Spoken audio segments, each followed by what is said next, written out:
വൃത്താന്തം 29-ാം അവർ മണ്ഡപത്തിന്റെ വാതിലുകൾ അടച്ചു, വിളക്ക് കെടുത്തി, വിശുദ്ധ മന്ദിരത്തിൽ ഇസ്രായേലിന്റെ ദൈവത്തിന് ധൂപം കാണിക്കാതെയും ഹോമയാഗം കഴിക്കാതെയും ഇരുന്നു. ദൈവത്തിന് സ്തോത്രം. അവര് മണ്ഡപത്തിന്റെ വാതിൽ അടച്ചു, വിളക്ക് കെടുത്തി. ആരുടെ കാലഘട്ടത്തിലാണ് ഇത് സംഭവിച്ചതെന്ന് നമുക്ക് വായിച്ചു നോക്കിയാൽ 28-ാമത്തെ ഒടുവിലത്തെ ഭാഗം വായിക്കുമ്പോൾ മനസ്സിലാക്കാൻ കഴിയുന്നു. ആകാശ് രാജാവിന്റെ കാലഘട്ടത്ത് ദൈവപ്രമാണത്തിന് അംഗീകാരം കൊടുക്കാത്തൊരു കാലഘട്ടം ഉണ്ടായിരുന്നു. ഓരോ രാജാക്കന്മാരും മാറി മാറി വരുമ്പോൾ അവിടെ ജീവിതത്തിൽ ഒരു കൂട്ടർ അതില് ദൈവത്തിന് പ്രാധാന്യം കൊടുക്കും, മറ്റൊരു കൂട്ടർ ദൈവീയ പ്രമാണത്തെ പുറകെ തള്ളിട്ട് പൈശാചികമായിട്ടുള്ള ആരാധനയിലും മറ്റുള്ള ദൈവങ്ങളല്ലാത്തതിനെ ആരാധിച്ചുകൊണ്ട് അശുദ്ധനായി ജീവിച്ചൊരു കാലഘട്ടം. ദൈവപ്രമാണത്തിനും ദൈവീയമായിട്ടുള്ള വ്യവസ്ഥയ്ക്കും പ്രാധാന്യം കൊടുക്കാതെ അത് 28-ാമത്തെ 26-25 വാക്യം മുതൽ വായിക്കുമ്പോൾ മനസ്സിലാക്കാൻ കഴിയുന്ന വായിച്ചാട്ട് വാക്യം. അന്യദേവന്മാർക്ക് ധൂപം കാട്ടുവാൻ അവൻ യഹൂദയിലെ ഓരോ പട്ടണത്തിലും പൂജാഗിരികൾ ഉണ്ടാക്കി തന്റെ പിതാക്കന്മാരുടെ ദൈവമായ യഹോവയെ കോപിപ്പിച്ചു.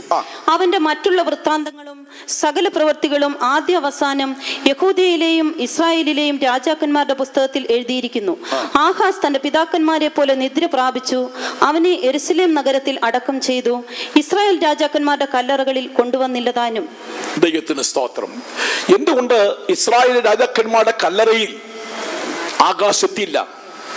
പിതാക്കന്മാരുടെ ദൈവത്തെ കോപിപ്പിക്കത്തക്ക നിലയിൽ അവൻ ചെയ്തതായ പരാജയമാണ്, അല്ലെങ്കിൽ അവന്റെ ജീവിതത്തിലുള്ള പാപമാണ് പിതാക്കന്മാരുടെ കല്ലറയിൽ അവൻ എത്തിയില്ല. അതിനെക്കുറിച്ച് ഞാൻ അധികം വിവരിക്കാൻ ആഗ്രഹിക്കുന്നില്ല. ദൈവത്തിന് സ്തോത്രം. ദൈവമക്കളെ, ഇവിടെ ആകാശിന്റെ ജീവിതത്തിൽ ഉണ്ടായ അനുഭവം പറയുന്നത് അവൻ ചെയ്തതായ 2 അനുഭവങ്ങൾ പറയുന്നുണ്ട്. ഒരുപാട് കാര്യങ്ങൾ പറയാനുണ്ടെങ്കിലും 2 വിഷയങ്ങൾ, അതിൽ ഒരു കാര്യം മാത്രം ഞാൻ ഇന്ന് ചൂണ്ടിക്കാണിക്കാൻ ആഗ്രഹിക്കുകയാണ്. അവർ വാതിൽ അടച്ചു, വിളക്ക് കെടുത്തി. ഈ വാതിൽ എന്ന് പറയുമ്പോൾ അത് സ്തുതിയുടെ വാതിലാണ്. 60-ാം സങ്കീർത്തനം യെശയ്യാപ്രവചനം 60-ന്റെ 18-ാം വാക്യത്തിൽ വായിക്കുന്നല്ലോ, വാതിലുകൾക്ക് സ്തുതി എന്ന് പേരാവും. അവർ ഇന്ന് സാത്താൻ ചെയ്തുകൊണ്ടിരിക്കുന്ന ഏറ്റവും അതിപ്രധാനമായിട്ടുള്ള ഒരു അവസ്ഥയാണ് സ്തുതിയുടെ വാതിൽ അടയ്ക്കുക, മറ്റു പല കാര്യങ്ങൾക്ക് പ്രാധാന്യം കൊടുക്കുന്ന അനുഭവം. വായിച്ചാട്ട്. നിന്റെ മതിലുകൾക്ക് രക്ഷയെന്നും നിന്റെ വാതിലുകൾക്ക് സ്തുതി എന്നും നീ പേർ പറയും. വാതിലുകൾക്ക് സ്തുതി എന്ന് പേരാകും. ദൈവത്തിന് സ്തോത്രം. പ്രിയ ദൈവമക്കളെ, സ്തുതിയുടെ വാതിൽ ഇന്ന് അടയ്ക്കപ്പെട്ടിരിക്കുന്ന അവസ്ഥയിലാണ്. എന്തുകൊണ്ട് അടഞ്ഞുവെന്നറിയാമോ? ഞാൻ നേരത്തെ പ്രബോധനം പറഞ്ഞപ്പോൾ ഒരു കാര്യം ഓർപ്പിച്ചു. 51-ാം സങ്കീർത്തനത്തിൽ ദാവീദ് ഇങ്ങനെ പറയുന്നു, നിന്നെ സ്തുതിക്കുവാൻ എന്റെ അതിരത്തെ ഒന്ന് തുറക്കണമേ. എന്തുകൊണ്ട് അതിരത്തെ തുറക്കുവാൻ ദാവീദ് നിലവിളിക്കുന്നതിന് കാരണം അവന്റെ പാപത്തിന്റെ ശക്തി കൊണ്ട് അവന്റെ വായ അടഞ്ഞുപോയി. ദൈവത്തെ സ്തുതിക്കുവാൻ കഴിയാതെ, ആരാധിക്കാൻ കഴിയാതെ, യേശുവിനെ ഉയർത്തി കാണിപ്പാൻ കഴിയാതെ, കർത്താവിനെ മഹത്വപ്പെടുത്തിക്കൊണ്ട് ജീവിച്ചതായ കാലഘട്ടത്തെ മറന്നിട്ട് മറ്റുള്ള തെറ്റിലും കുറ്റത്തിലും ദാവീദ് അകപ്പെട്ടു പോയപ്പോൾ അവന് സ്തുതിക്കുവാനുള്ള പ്രാഗൽഭ്യം നഷ്ടപ്പെട്ടു പോയി. ആരംഭഘട്ടത്തിലുണ്ടായ തീക്ഷ്ണതകളും എരിവും അല്ലെങ്കിൽ പ്രാർത്ഥനാനുഭവങ്ങളും അല്ലെങ്കിൽ ദൈവീയമായിട്ടുള്ള ഒരു ആത്മീയമായിട്ടുള്ള ശക്തിയും പ്രാപിപ്പാൻ കഴിയാതെ ഇന്ന് ജനം നശിച്ചുകൊണ്ടിരിക്കുന്ന ഒരു കാലഘട്ടം എന്ന് പറയുന്നത് പാപത്തിന് ഇടം കൊടുക്കുന്നത് കൊണ്ടാണ്. ഞാൻ ചിന്തിക്കാറുണ്ട്, ഞാൻ കർത്താവിന്റെ വേലയ്ക്ക് ഇറങ്ങിയപ്പോൾ അന്ന് കൊട്ടാരക സെന്ററിൽ നിന്ന് ലോകസഭകളിൽ നിന്ന് മാത്രം 55 പേര് കർത്താവിന്റെ വേലയ്ക്ക് ഉണ്ടായിരുന്നു. ഇന്ന് എന്തുകൊണ്ട് യൗവനക്കാർ മുൻപോട്ട് വരുന്നില്ല? അന്ന് ഈ കമ്പ്യൂട്ടറോ അല്ലെങ്കിൽ മൊബൈൽ ഫോണോ മറ്റുള്ള ആധുനികമായിട്ടുള്ള ഇറക്കുമതികളോ ഒന്നുമില്ലായിരുന്നു. ഇന്ന് കൊച്ചു കുഞ്ഞുങ്ങളുടെ കയ്യിൽ പോലും ഈ മൊബൈൽ ഫോൺ വന്നിട്ട് നശിച്ചുകൊണ്ടിരിക്കുന്ന കാലഘട്ടമാണ്. മാതാപിതാക്കൾ അറിയുന്നില്ല കുഞ്ഞുങ്ങളുമായി ജീവിക്കുന്ന അല്ലെങ്കിൽ ജീവിക്കുന്ന വശവത്വം. ഒരു പാപത്തിന്റെ അന്ധകാരത്തിൽ തലമുറ മുൻപോട്ട് പോയിക്കൊണ്ടിരിക്കുകയാണ്. ഇന്ന് സ്തുതിക്കുവാനായിട്ട് കുഞ്ഞുങ്ങളെ വിളിച്ചാൽ ആരാധിക്കാൻ കടന്നെന്ന് പറയുമ്പോൾ അവർക്ക് സമയമില്ലെന്ന് പറയും. ആരാധിക്കുന്ന കാര്യം പറയുമ്പോൾ അവർക്ക് കോപമാണ്, വൈരാഗ്യമാണ്. ഞാൻ കോട്ടയം സെൻട്രലിൽ കർത്താവ് വേല ചെയ്യുമ്പോൾ ഒരു കുടുംബത്തിലെ ഒരു മാതാവ് അലറിക്കരഞ്ഞുകൊണ്ട് പെട്ടെന്ന് ഇന്നലെ വിളിച്ചു, വേഗം വരണം അച്ഛാ, പെട്ടെന്ന് വരണം.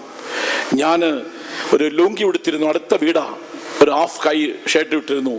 അതുകൊണ്ട് തന്നെ പെട്ടെന്ന് സ്കൂട്ടർ എടുത്ത് ഞാൻ ഓടി അവിടെ ചെന്നു. എന്തോ അത്യാഹിതം സംഭവിക്കാൻ പോന്നു. ഞാൻ ചെന്നപ്പോഴുണ്ട് വിശ്വാസിയുടെ കൊച്ചു കുഞ്ഞ്, അവനന്ന് 6-ലോ 5-ലോ 6-ലോ പഠിക്കുന്ന കൊച്ചു പയ്യനാ. അവനൊരു വാക്കത്യമായിട്ട് നിൽക്കുകയാണ്. ഗൗരവമായിട്ട് കതക് പൊട്ടിപ്പൊളിക്കാൻ അമ്മ അകത്ത് കയറിയിട്ട് കഥ അടച്ചു, കാരണം അമ്മയെ വെട്ടുവാനായിട്ട്. എന്താ കാര്യം അറിയാമോ? അവനൊരു പടം കണ്ടുകൊണ്ടിരിക്കുകയായിരുന്നു. ദൈവമക്കളെ, അതിന് വിരാമം ഇട്ട് മമ്മി പറഞ്ഞു പോയിട്ട് പ്രാർത്ഥിക്കുക, സ്വിച്ച് ഓഫ് ചെയ്തിട്ട് പഠിക്കടാ എന്ന് പറഞ്ഞു. അവന് ഇഷ്ടപ്പെട്ടില്ല. ഞാനൊരു ഉദാഹരണം പറഞ്ഞു മാത്രമേ ഉള്ളൂ. ഞാൻ ചെന്നപ്പോൾ അവൻ പെട്ടെന്ന് വെട്ടി മാറ്റിയ ശേഷം ഓടി എൻ്റെ അടുക്ക് വന്നപ്പച്ചാ, ഞാൻ എൻ്റെ അമ്മയെ കെട്ടിയിരുന്നെങ്കിൽ നിശ്ചയമായിട്ട് ഞാൻ വെട്ടിപ്പോയേനെ. ഞാൻ അങ്ങനെ ഒരു പടമാണ് കണ്ടുകൊണ്ടിരുന്നത്. അതുകൊണ്ട് ഇനി മേലിൽ അങ്ങനെ ഒരിക്കലും ഉണ്ടാകത്തില്ലെന്ന് പറഞ്ഞു. ഞാൻ ആ മാതാവിനോട് പറഞ്ഞു. ഞാൻ ചെല്ലുമ്പോൾ ആ ഒന്നുമില്ലാത്തൊരു ഭവനമാണ്. ദൈവമക്കളെ, ഞാൻ പറയട്ടെ, ഭയത്തോട് പറയട്ടെ, ആ കുടുംബത്തിൽ 3 ടെലിവിഷനുണ്ട്. പിന്നെ ആ കുട്ടി വെട്ടിയെത്തിയെടുക്കാതിരിക്കും. പെന്തക്കോസ്തുകാരുടെ ഭവനത്തിൽ ദൈവത്തെ ആരാധിക്കുന്നതിന് പകരം, ദൈവത്തെ സ്തുതിക്കുന്നതിന് പകരം, കർത്താവിനെ മഹത്വപ്പെടുത്തുന്നതിന് പകരം, ദൈവമക്കളെ ഇന്ന് അല്പസമയം ദൈവത്തെ വിളിച്ചതിന് ശേഷം ഇന്ന് അവിടെ ഇവിടെയൊക്കെ പോയിരിക്കുകയാണ്. നിങ്ങൾക്ക് ഇഷ്ടമുള്ള പടങ്ങൾ കാണുവാൻ, സന്തോഷിക്കുവാനും, കളിക്കും ഉല്ലാസങ്ങൾക്ക് പിന്നാലെ പോവുകയാണ്. പാട്ടുപാടുവാനോ സന്തോഷിക്കുവാനോ ആരാധിക്കുവാനോ കഴിയുന്നില്ല. ഒരു സിനിമ നടി ഇവിടെ സാക്ഷി പറഞ്ഞങ്ങൾ കേട്ടല്ലോ. അവരെത്രയോ ഗോറസ് പാട്ടുകൾ പാടി അവിടെ ഹൃദയം നന്ദിയായി നിറയുകയായിരുന്നു. ദൈവത്തിന് സ്തോത്രം. ലോകത്തിന്റെ ലൈനിൽ ജനത്തെ സന്തോഷിപ്പിച്ചുകൊണ്ടിരുന്ന ആ സഹോദരി, അവിടെ ഒരു സാക്ഷി, അവിടെ വീണ്ടും ഒരു സാക്ഷി പറയാനുണ്ടായിരുന്നു. ഒരു സാക്ഷി നേരത്തെ കേട്ടതാണ്.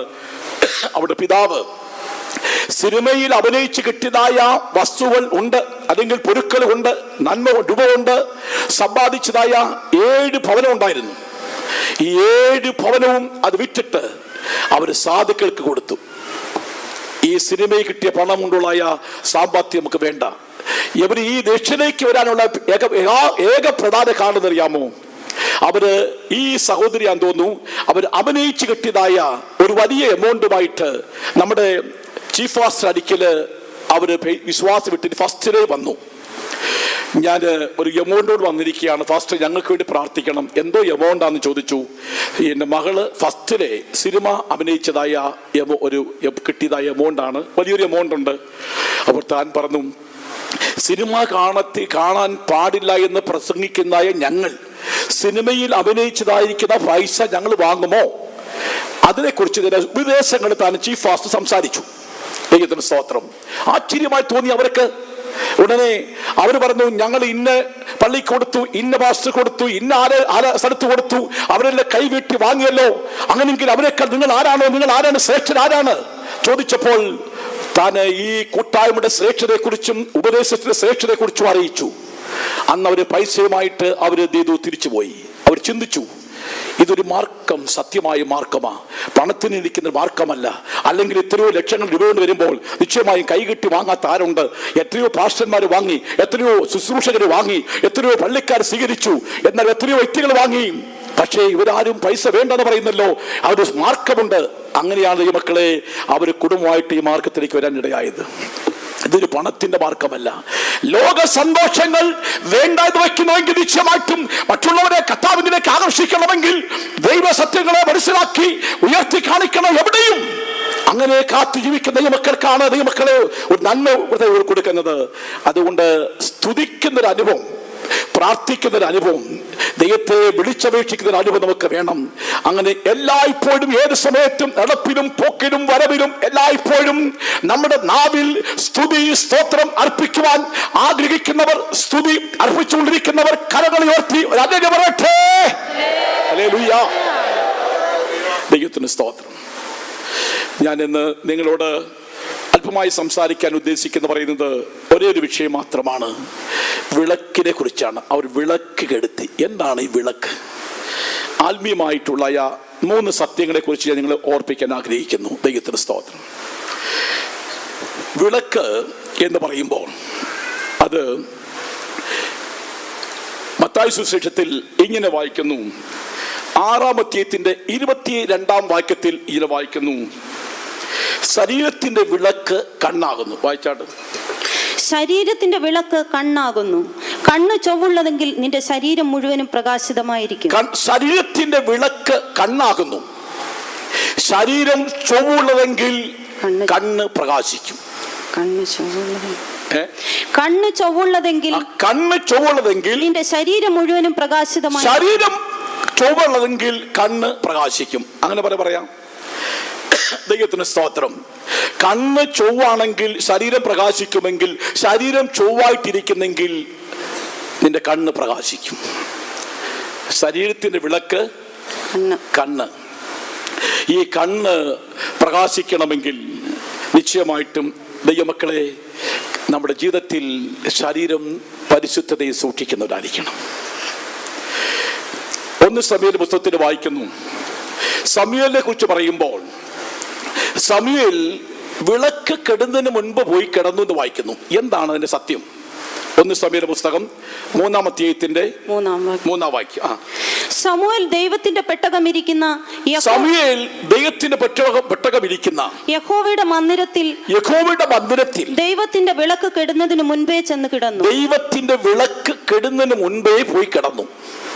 എന്താണ് ഈ വിളക്ക്?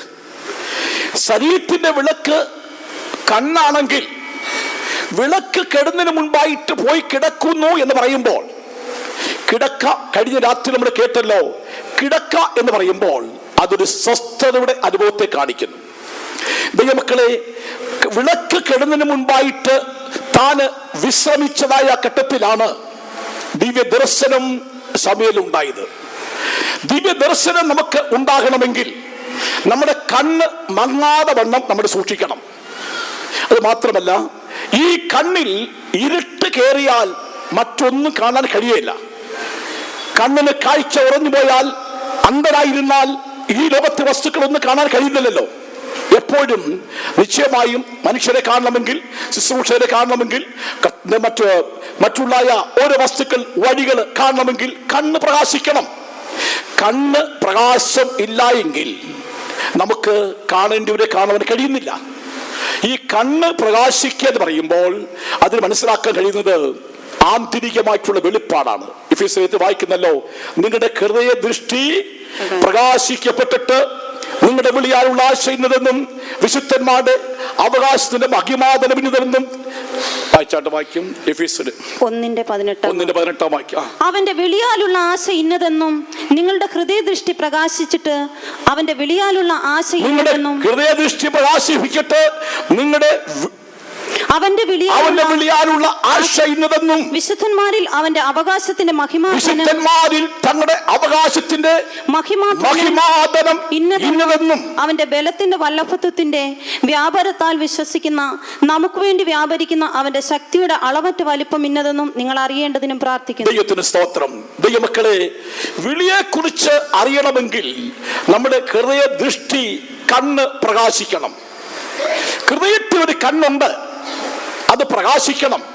നിശ്ചയമായിട്ടും നമ്മുടെ കണ്ണ് പ്രകാശിക്കുന്നുവെങ്കിൽ നമ്മുടെ വിളിയെക്കുറിച്ച് അറിയാം, നമുക്ക് ദർശനം ഉണ്ടാകും, നമ്മൾ ആരാണെന്നറിയാം, എവിടെ വന്നിരിക്കുന്നു അറിയാം, ഏത് സ്ഥലത്ത് വന്നിരിക്കുന്നു, ഇപ്പോൾ നമ്മുടെ നിലവരം എപ്പോഴാണ്, യേശു വന്നാൽ എടുക്കപ്പെടുമോ എന്നുള്ള ആ ഒരു ദർശനം ഉണ്ടാകണമെങ്കിൽ ആന്തരികമായിട്ടുള്ള വെളിപ്പാട് നമുക്ക് വേണം. ദൈവത്തിന് സ്തോത്രം. ഏലിയുടെ കുടുംബത്തിലുള്ള കുഴപ്പങ്ങള്, ഏലിയുടെ മക്കളെ കുറിച്ചുള്ള ന്യായവിധിയെ കുറിച്ച് അറിയിക്കുവാനായിട്ട് ഏലി ഒരു പുരോഹിതനായിരുന്നിട്ട് പോലും അവന്റെ അടുക്കൽ ദൈവദൂതന്മാരെ അയച്ചില്ല. ദൈവം പ്രത്യക്ഷപ്പെട്ടില്ല. എവിടെ ചെന്നു? ആരുടെ അടുക്കൽ പ്രത്യക്ഷപ്പെട്ടു? ഏലികളും ഏലിയുടെ കുടുംബത്തിനും ന്യായവിധി ഉണ്ടാകാൻ പോകുന്നു എന്നതിനെ കുറിച്ച് ദർശനം ഉണ്ടായത് വിളക്ക് കെടുന്നതിന് മുൻപായിട്ട് വിശ്രമിച്ചതായ ആ പ്രകാശമുള്ളവനായ ദൈവമക്കളെ ജീവിതത്തെ സൂക്ഷിച്ചുകൊണ്ട് നിർമ്മലതയിലും നിഷ്കളങ്കയിലും ചെറിയ പ്രായം മുതൽ നാസ്യറായിട്ട് പ്രതിഷ്ഠിക്കപ്പെട്ടതായിരിക്കുന്ന ആ യൗവനക്കാരനോടാണ് ദൈവം അരുളപ്പാടുണ്ടായത്. ദൈവത്തിന് സ്തോത്രം. ദൈവമക്കളെ, ജീവിതത്തിൽ നമുക്ക് ഒരു പ്രതിഷ്ഠിക്കപ്പെട്ട ജീവിതം നമുക്ക് ആവശ്യമാണ്. സമൂയേലിനെ മുലകുടി മാറിയ ഉടനെ ഏലിയുടെ മുമ്പിൽ കൊണ്ടുപോയിട്ട് സമൂവേലിനാക്കി. അത് നാസീറായിട്ട് പ്രതീക്ഷിച്ചെന്ന.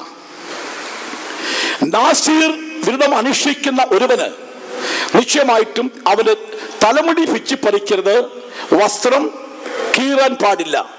തലമുടി പിച്ചിപ്പറിക്കരുതെന്ന് പറഞ്ഞാൽ അവന്റെ പ്രതിഷ്ഠയെ സൂക്ഷിക്കണം. മക്കളെ, വസ്ത്രം കീറെന്ന് പറഞ്ഞാൽ അവന്റെ ജീവിതത്തെ അവൻ പരിപാലിക്കണം, അവന്റെ ജീവിത വസ്ത്രത്തെ അവൻ സൂക്ഷിക്കണം. നാസിറായിട്ട് സമൂവേലിനെ പ്രതിഷ്ഠിക്കപ്പെട്ടപ്പോൾ ആ സമൂവേലിന്റെ ജീവിതം നിശ്ചയമായിട്ടും പ്രകാശപൂരിതമായി തീർന്നു. ആ പ്രകാശപൂരിതമായി തീർന്നായ ആ സമൂവേലിനാണ് ദർശനമുണ്ടായത്. എന്ന് പറയുന്നത് അറിയാമോ? അവൻ വിളക്ക് കെടുന്നതിന് മുൻപ് പോയി കിടന്നു. ഈ വിളക്ക് കെടുക എന്ന് പറഞ്ഞത് നിന്റെയുള്ള വെളിച്ചം ഇരുളാകുന്നതിന് മുൻപായിട്ട് നീ ദൈവത്തോട് അടുത്ത് ജീവിക്കണം. പലരുടെയും രക്ഷിക്കപ്പെടുമ്പോൾ വെളിച്ചമായി തീരും, ജലസ്നാനം സ്വീകരിക്കുമ്പോൾ അതിനേക്കാൾ വെളിച്ചമായി തീരുന്നു, പരിശുദ്ധാത്മ ശക്തി പ്രാപിക്കുമ്പോൾ അതിനേക്കാൾ വെളിച്ചമായി തീരുന്നു, പരിശുദ്ധ ജീവിതം ചെയ്യുമ്പോൾ നിശ്ചയമായും തേജസ്സിന്റെ പ്രഭയായിട്ട് മാറുന്നു. ദൈവത്തിന് സ്തോത്രം. കഷ്ടം സഹിക്കുമ്പോൾ തേജസ്സിന് തേജസ്സിലേക്ക് നയിക്കുന്നു. ആ അനുഭവം ഉണ്ടാകണമെങ്കിൽ നിശ്ചയമായിട്ടും ദൈവമക്കളെ ഇത് പ്രാപിക്കണമെങ്കിൽ ഒരു ആന്തരികമായിട്ടുള്ള വെളിപ്പാട് നമുക്ക് ആവശ്യമാണ്. ദൈവത്തിന് സ്തോത്രം. വിളക്ക് കെടുന്നതിന് മുൻപായിട്ട് പോയി കിടക്കണം. വിളക്ക് നിന്നുള്ള വെളിച്ചം ഇരുളാകരുത്. ഇപ്പോൾ നല്ല പ്രകാശമാണ്. പല ഇരുളിന്റെ പ്രവൃത്തിയിൽ പലരും ചെയ്യുന്നുണ്ട്. ഇരുട്ടിന്റെ പ്രവൃത്തികളെ വെച്ച് കളവാൻ തക്കണം വെളിച്ചത്തിന്റെ ആയുധവർക്കം നീ ധരിക്കണം. പഴയ കാലത്ത് പ്രമാണമുണ്ട്. അവിടെ ശുശ്രൂഷ വേളയിൽ അവർ നിലവിളക്ക് കത്തിച്ചു വെക്കുമ്പോൾ വിളക്ക് എപ്പോഴും മുൻപോട്ട് പ്രകാശിക്കുവാനായിട്ട് തെളിയിക്കണം. ഉറപ്പാട് പുസ്തകം 25:37 വാക്യം. വെളിച്ചം മുൻപോട്ട് പ്രകാശിക്കുവാനായിട്ട് അത് തെളിയിക്കണം. വായിച്ചാട്ട്. അതിന് 7 ദീപം ഉണ്ടാക്കി നേരെ മുൻപോട്ട് പ്രകാശിപ്പാൻ തക്കവണ്ണം 7 ദീപങ്ങൾ ഉണ്ടാക്കി നേരെ മുൻപോട്ട് പ്രകാശിക്കുവാനായിട്ട് അതിനെ ദീപങ്ങളെ കൊളുത്തണം. ദീപങ്ങൾ മുൻപോട്ട് പ്രകാശിക്കണം. കർത്താവിന്റെ ശുശ്രൂഷകരും ദൈവജനങ്ങളും ദൈവമക്കളെ, നമ്മൾ ലോകത്തിലേക്കോ പുറകോട്ടോ അല്ലെങ്കിൽ മറ്റ് സൈഡിലേക്കോ ഒന്നുമല്ല നമ്മൾ നോക്കേണ്ടത്.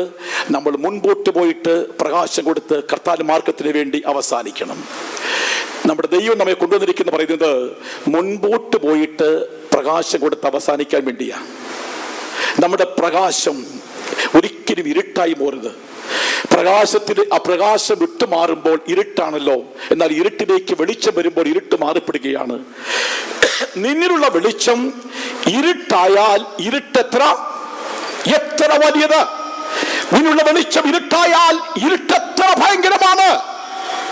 ഇരുട്ടിന്റെ ശക്തിയിൽ ഒരിക്കലും ഉണ്ടാകരുത്. മുമ്പേ നമ്മുടെ ബഹുമാനപ്പെട്ട ഇവിടുത്തെ സഭാസ്റ്റർ സാക്ഷി പറയുമ്പോൾ പറഞ്ഞല്ലോ, തനിക്ക് ഒരു ദർശനം ഉണ്ടായത്. ഒരു നല്ല മനോഹരമായ തോട്ടം.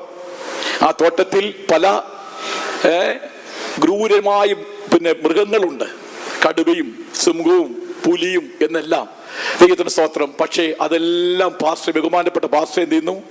ശുശ്രൂഷിക്കുന്നതായിട്ട് കാണുന്നു. അപ്പോൾ മദർ വ്യാഖ്യാനിച്ചു കൊടുത്ത എന്താ മദർ വ്യാഖ്യാനിച്ചേ? ഇങ്ങനെയുള്ള പുള്ളികളൊക്കെ സഭയിലും ഉണ്ടായിരിക്കാം. കോപിക്കുന്നവർ കാണും, വൈരയ്ക്ക് ഉണ്ടാകുന്നവർ കാണും, പിണങ്ങുന്നവർ കാണും, എടുത്തിയാടുന്നവർ കാണും, കോപിക്കുന്നവർ കാണും, തല്ലുന്നവർ കാണും, കടിക്കുന്നവർ കാണും, കുത്തുന്നവർ കാണും, ഒക്കെ കാണേക്കാം. പക്ഷേ ഇതിനെല്ലാം ചെയ്യണം, വഹിച്ചുകൊണ്ട് പോകണം. ദൈവത്തിന്റെ സ്തോത്രം. അതിനായിട്ടാണ് ഇപ്പോൾ ദൈവം തന്റെ ദാസനെ ഞങ്ങളെല്ലാം വെച്ചിരിക്കുന്നത്. വഹിക്കണം. ദൈവത്തിന്റെ സ്തോത്രം. അതുകൊണ്ടാണ് പാസ്റ്റർ യേശുപ്പച്ചൻ സാധാരണ പറയാറുണ്ട്, അവരെ താങ്ങി നിർത്തിക്കൊണ്ട് പോകണം. ഒരാളെ അടിക്കാം, ഇടിക്കാം, തള്ളാം, ഉപദ്രവിക്കാം, ശാസിക്കാം, ഒക്കെ ചെയ്യാം, ദർശനം ചെയ്യാം. പക്ഷേ അവന് തെള്ളുമ്പോൾ അവൻ വീഴാതിരിക്കാൻ വേണ്ടി അവനെ കൈക്ക് പിടിച്ചോണം. ഇതാണ് കരുണയുടെ പ്രമാണം. ദൈവത്തിന്റെ സ്തോത്രം. ദൈവമക്കളെ, ഈ ശുശ്രൂഷ കൂട്ടായ്മ എന്ന് പറയുന്നത് ഒരു കരുണയുടെ വേലയാണ്. അനേക അപ്പച്ചന്മാര് ഇങ്ങനെ ഒരു അനുഭവത്തിൽ കൂടി നടത്തിയത് കൊണ്ടാണ് ഇന്ന് ദൈവത്തിന്റെ സ്തോത്രം ഞാനും ഈ കർത്താവിന്റെ മാർക്കറ്റിൽ വന്നിട്ട് അത് പഠിക്കാനിടയായിത്തീരുന്നു. ഈ 38 വർഷം കഴിഞ്ഞ ശുശ്രൂഷയ്ക്ക് വന്നിട്ട് 38 വർഷം കഴിഞ്ഞു. 38 വർഷക്കാലത്ത് വരെയും എന്റെ ദൈവത്തിന്റെ കരുണയാൽ നടത്തി. ഹല്ലേലൂയ. ദൈവത്തിന്റെ സ്തോത്രം. ദൈവമക്കളെ, ഈ ഉന്നതമായിരിക്കുന്ന വെളിപ്പാട് എനിക്ക് ലഭിച്ചതുകൊണ്ടാണ് ഇന്ന് ധൈര്യമായിട്ട് നിങ്ങളുടെ മുമ്പിൽ ഇരിക്കുന്നത്. ദൈവത്തിന് സ്തോത്രം. അതുകൊണ്ടാണ് അനേക ദൈവമക്കളുടെ പ്രാർത്ഥനയും പക്ഷപാതമാണ്. നമുക്കൊരു ആത്മീയമായിട്ടുള്ള വെളിപ്പാട്, ആത്മീയമായിട്ടുള്ള ദർശനം നമുക്ക് ആവശ്യമാണ്. ആത്മീയമായിട്ടുള്ള ദർശനവും ആത്മീയമായിട്ടുള്ള വെളിപ്പാടും ഉണ്ടെങ്കിൽ ഏത് ശത്രുവിനെയും ജയിക്കുവാൻ കഴിയും. നമ്മുടെ വിളക്ക് മുൻപോട്ട് പ്രകാശിക്കണം. ഇന്ന് പലരും പല സാഹചര്യങ്ങൾ എന്ത് ചെയ്യും, ലോകത്തിലേക്ക് പോകും, അവിടെ പോകും, ഇവിടെയും പോകും, അവിടെയും പോകും, എല്ലായിടത്തും പോകും. അങ്ങനെയല്ല, നമുക്ക് നേരെ പോകാനുള്ള 2 കണ്ണ് തന്നിട്ടുണ്ട്. നീ സൈഡിലേക്ക് നോക്കരുത്, ബാക്കിലോട്ട് പുറകോട്ട് നോക്കരുത്, മുൻപോട്ട് പോകണം. ദൈവത്തിന് സ്തോത്രം. അതുകൊണ്ടാണ് ഇസ്രായേൽ മക്കൾ മിസ്രൈം വിട്ട് ചെങ്കടലിലേക്ക് വന്നപ്പോൾ അവർ പരിഭ്രമത്തോടുകൂടെ നിലവിളിക്കുകയാണ്. ഉടനെ ഇപ്രകാരം ദൈവത്തിന്റെ അരുളപ്പാട്, മുൻപോട്ട് പോകുവാൻ ഇസ്രായേൽ മക്കളോട് പറക. നമുക്ക് അതല്ലാതെ വേറൊരു ഉപദേശമില്ല ദൈവമക്കളെ. നീ പുറകോട്ട് പോകാൻ ദൈവത്തിന് ഉപദേശമില്ല, സൈഡിലോട്ട് പോകുവാൻ ഉപദേശമില്ല, മുൻപോട്ട് പോകുവാൻ ഇസ്രായേൽ മക്കൾ പറയുക. ദൈവത്തിന് സ്തോത്രം. മുൻപോട്ട് പോകുവാൻ തീരുമാനിച്ചപ്പോഴാണ് ചെങ്കടലിനെ 2 മാറ്റി. ദൈവത്തിന് സ്തോത്രം. നീ ഭയപ്പെടാൻ ആവശ്യമില്ല. മുൻപോട്ട് പോകാൻ ആക്കിലേക്ക് തീരുമാനം എടുക്കുമ്പോൾ പ്രതികൂലങ്ങൾ മാറ്റപ്പെടും. നമ്മൾ മുൻപോട്ട് പോയിട്ട് പ്രകാശം കൊടുക്കുന്നവരായിരിക്കണം. ദൈവത്തിന് വിളക്ക് എന്താണ്, കെട്ടുപോകാൻ പാടില്ല. ഇന്ന് പലരും പ്രകാശം കൊടുക്കുന്ന പറയുന്നത് എങ്ങനെ അറിയാമോ? കരിന്തിരിയിൽ കൂടെ അല്പം പ്രകാശം കൊടുക്കുന്നവരെ പോലെയാണ്. അങ്ങനല്ല, കരിന്തിരി മുറിച്ച് കളയണം. ദൈവത്തിന് വരുമ്പോൾ തെറ്റായിട്ടുള്ള ചിന്തകളും വിചാരങ്ങളും വികാരങ്ങളും തെറ്റുകളും പാപങ്ങളും സ്വഭാവങ്ങളും ഒക്കെയും കരിന്തിരി മുറിച്ചു കളഞ്ഞതിന് ശേഷം അതിനെ തീ കത്തിച്ചാൽ, എണ്ണ ഒടിച്ച് തീ കത്തിച്ചാൽ നിശ്ചയമായിട്ടും അത് പ്രകാശം കൊടുക്കും. കരിന്തിരിയോട് കൂടെ വന്നിരുന്നാൽ പ്രകാശം കൊടുക്കുവാൻ കഴിയില്ല. നിന്റെ വിളക്ക് കെടുത്തി ആകാശ രാജാവിന്റെ കാലത്ത് അവൻ വിളക്ക് കെടുത്തി. ആത്മീയമായി നമുക്ക് പഠിക്കുമ്പോൾ നമുക്ക് 3 ഗ്രൂപ്പിനെ കുറിച്ച് മനസ്സിലാക്കാൻ കഴിയുന്നു. ഒന്ന് സമൂയേലിന്റെ പുസ്തകം 3-ാം അധ്യായത്തിന്റെ 2-ാം വാക്യത്തിൽ വായിക്കുന്നു. അവിടെ ഇപ്രകാരം വായിക്കുന്നല്ലോ, ആ കാലത്ത് ഒരിക്കൽ ഏലി തന്റെ സ്ഥലത്ത് കിടന്നുറങ്ങി. ഏലി ഒരു സ്ഥലത്ത് പോയി കിടന്നു. കാൺമാൻ വഹിയാതെ വണ്ണം അവന്റെ കണ്ണ് മങ്ങിത്തുടങ്ങിയിരുന്നു. ശമൂവേൽ ദൈവത്തിന്റെ പെട്ടകം ഇരിക്കുന്ന യഹോവയുടെ മന്ദിരത്തിൽ ദൈവത്തിന്റെ വിളക്ക് കെടുന്നതിന് മുൻപേ ചെന്ന് കിടന്നു. ദൈവത്തിന് സ്തോത്രം. 2 വിധമായിരിക്കുന്ന സ്വസ്ഥതയാ. എന്താണ്? ഏലി തന്റെ കണ്ണ് മങ്ങിയിരുന്നു, ഒരു സ്ഥലത്ത് പോയി കിടന്നുറങ്ങി. ശമൂവേൽ കിടന്നത് ദൈവത്തിന്റെ സന്നിധിയിൽ പോയി കിടന്നു. 2 അനുഭവമാണ്. ഒന്ന് വായിച്ചട വാക്യം. ആ കാലത്തൊരിക്കൽ ഏലി തന്റെ സ്ഥലത്ത് കിടന്നുറങ്ങി. കാൺമാൻ വഹിയാതെ വണ്ണം അവന്റെ കണ്ണ് മങ്ങി തുടങ്ങി. എന്താണ് കാൺമാൻ വൈകിയാതെ പോയത് പറയുന്നത്? മനുഷ്യ അവന്റെ മക്കളുടെ തെറ്റുകളും പാപങ്ങളും പരാജയങ്ങളും അവന്റെ തെറ്റായിട്ടുള്ള സ്വഭാവങ്ങളും മനസ്സിലാക്കിയിട്ടും ശാസിച്ചമർത്തുവാനുള്ള ആന്തരികമായ വെളിപ്പാട് നഷ്ടപ്പെട്ടു പോയി. മനുഷ്യന്റെ അല്ലെങ്കിൽ മക്കളുടെ പാപത്തെ കാണുവാൻ, തെറ്റിനെ കണ്ട് ശാസിക്കുവാനുള്ള കണ്ണവൻ ഇല്ലാതെ പോയി. ദൈവത്തിന് സ്തോത്രം. അതുകൊണ്ടാണ് തന്റെ സ്ഥലത്ത് താൻ കിടന്നു. എന്നാൽ ശമൂവേൽ കിടന്ന് എവിടെ അറിയാമോ? ശമൂവേൽ ദൈവത്തിന്റെ പെട്ടകം ഇരിക്കുന്ന യഹോവയുടെ മന്ദിരത്തിൽ ദൈവത്തിന്റെ വിളക്ക് കെടുന്നതിന് മുൻപായി നിന്നിലുള്ള വെളിച്ചം ഇരുളാകാതിരിക്കാൻ സൂക്ഷിക്കണം. ദൈവത്തിന്റെ വെളിച്ചം, ദൈവത്തിന്റെ വിളക്ക് എന്ന് പറയുന്നത് ദൈവമക്കളെ, ഇത് കൃപയുടെ കാലഘട്ടമാണ്. ഇന്ന് ദൈവത്തിന്റെ വെളിച്ചം, വിളക്ക് നമ്മൾ തന്നിരിക്കുന്നു. അത് പ്രകാശിക്കുവാൻ ഈ വെളിച്ചം, ഈ വിളക്ക് എന്ന് പറയുന്നത് ദൈവത്തിന്റെ കൃപയുടെ ശക്തിയാണ്. ഈ കൃപ മാറ്റപ്പെടുന്ന മുമ്പായിട്ട് നാം വെളിച്ചമുള്ളവരായി നമ്മൾ ജീവിക്കണം. കൃപ മാറ്റിക്കഴിഞ്ഞാൽ, അല്ലെങ്കിൽ ഈ വിളക്ക് മാറിക്കഴിയുമ്പോൾ പിന്നെ ലോകത്തെ അന്ധകാരമാണ്. ഇന്ന് കൃപയിൽ ജീവിക്കുന്ന ഒരു കൂട്ടം ജനം, ശുശ്രൂഷകര്, ദൈവജനം ലോകത്തിലുള്ളതാണ് ഇന്ന് ലോകത്തിനായിരിക്കുന്ന സ്വസ്ഥത. ദൈവത്തിന്റെ സ്തോത്രം. ഇന്ന് ലോകത്തിന്റെ വെളിച്ചമതാണ്, സഭയുടെ വെളിച്ചമതാണ്, കുടുംബത്തിന്റെ വെളിച്ചമതാണ്. ദൈവത്തിന്റെ സ്തോത്രം. ദൈവമക്കളെ, ഈ വെളിച്ചം ഇരുളായി കഴിഞ്ഞാൽ ഈ ലോകം ഒരു അന്ധകാരത്തിലേക്ക് നീങ്ങാൻ പോകുകയാണ്. അന്ധകാരം ഭൂമിയെയും കൂരിട്ട് ജാതികളെയും മൂടും. നിന്റെ മേലെ യഹോവ ഉദിക്കും. യഹോവയുടെ തേജസ് നിന്റെ മേൽ പ്രത്യക്ഷനാകുന്നു. കാണുന്നല്ലോ. അന്ധകാര ശക്തി നിന്ന് വിടുതൽ പ്രാപിപ്പാനായിട്ട് വാഞ്ചിക്കുന്നവർ നിശ്ചയമായും ദൈവത്തിന്റെ പെട്ടകം ഉള്ള സ്ഥലത്ത് പോയിട്ട് വിശ്രമിക്കണം. ദൈവത്തിന്റെ പെട്ടകത്തിൽ നിയമമുണ്ട്, ദൈവത്തിന്റെ പെട്ടകത്തിൽ പ്രമാണമുണ്ട്, ദൈവത്തിന്റെ പെട്ടകത്തിൽ ഉപദേശമുണ്ട്, ദൈവത്തിന്റെ പെട്ടകത്തിനടുക്കൽ ദൈവ സാന്നിധ്യമുണ്ട്. ദൈവത്തിന്റെ സ്തോത്രം. ഈ പെട്ടകം എന്ന് പറയുന്നത് നമ്മുടെ ദൈവമാണ്. ഹല്ലേലൂയ. ഈ ദൈവമുള്ള സ്ഥലത്ത് പോയി കടന്നാൽ നിശ്ചയമായിട്ടും അവന് ദർശനം കിട്ടും. ശമൂവേൽ ദൈവത്തോട് കൂടെ വസിച്ച ഒരു വ്യക്തിയാണ്. ഏലിക്ക് ശുശ്രൂഷ ചെയ്യുന്നുവെങ്കിലും ഏലിയുടെ കുറ്റമോ അല്ലെങ്കിൽ മക്കളുടെ ഒറ്റകളോ ഒന്നും ഈ ശമൂവേൽ നോക്കാറില്ല. അവന് ദർശനം, അവന് ദൈവത്തിന്റെ പെട്ടകത്തിലേക്ക് പോയി കിടക്കണം, അവൻ കർത്താവിന്റെ ശബ്ദം കേൾക്കണം. അങ്ങനെ ആ സന്ദർഭത്തിലാണ് ഒരു ശബ്ദം കേൾക്കുന്നു, ശമൂവേലേ ശമൂവേലേ ശമൂവേലേ. ഒരു വിശ്വസ്തനായ ഒരു പ്രവാചകനായതുകൊണ്ട്, വിശ്വസ്തനായ ഒരു ശമൂവേൽ ബാലനായതുകൊണ്ട്, സമയലായതുകൊണ്ട്, ഒരു വിശ്വസ്ത പുരുഷനായതുകൊണ്ടാണ് ദൈവമക്കളെ അവൻ ഓടി ഏലിയുടെ അടുക്കൽ ചെല്ലുന്നു. നീ എന്നെ വിളിച്ചു പോ. ഇല്ല, പോയി കിടക്ക.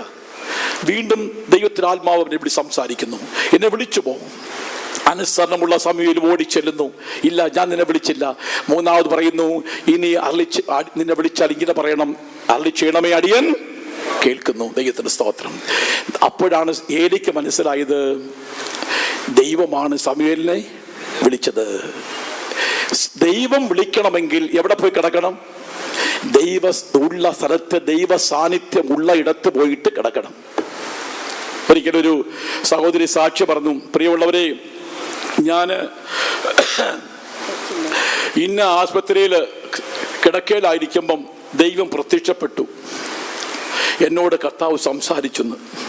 ഞാൻ അന്ന് പറഞ്ഞു, വല്ല ദൈവശബ്ദം കേൾക്കും, വീട്ടിലിരുന്നിട്ട് കേട്ടില്ല, സഭ വന്നിട്ട് കേട്ടില്ല, ആരാധിച്ചുകൊണ്ടിരിക്കുമ്പോൾ കേട്ടില്ല, ആശുപത്രിയിൽ പോയി കിടന്നപ്പോഴാണ് കേട്ടത്. അതുകൊണ്ട് നിങ്ങൾക്ക് വല്ലതും കേൾക്കണമെങ്കിൽ അവർ കിടന്ന മുറിയിൽ ചെന്നിട്ട് അവർ കിടന്ന കട്ടിൽ തന്നെ പോയി കിടക്കണം, ആരെങ്കിലും കേൾക്കണമെങ്കിൽ. എന്തോ ഒരു അന്യായമാ.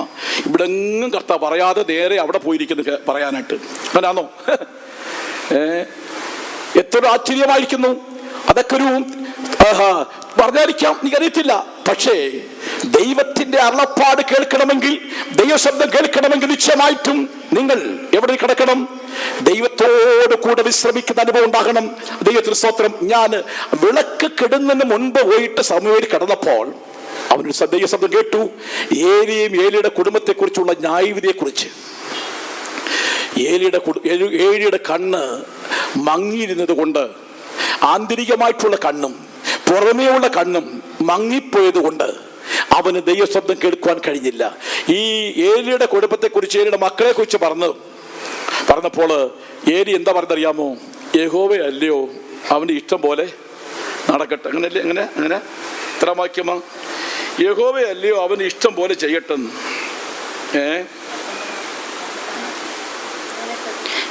18-ാം വാക്യം.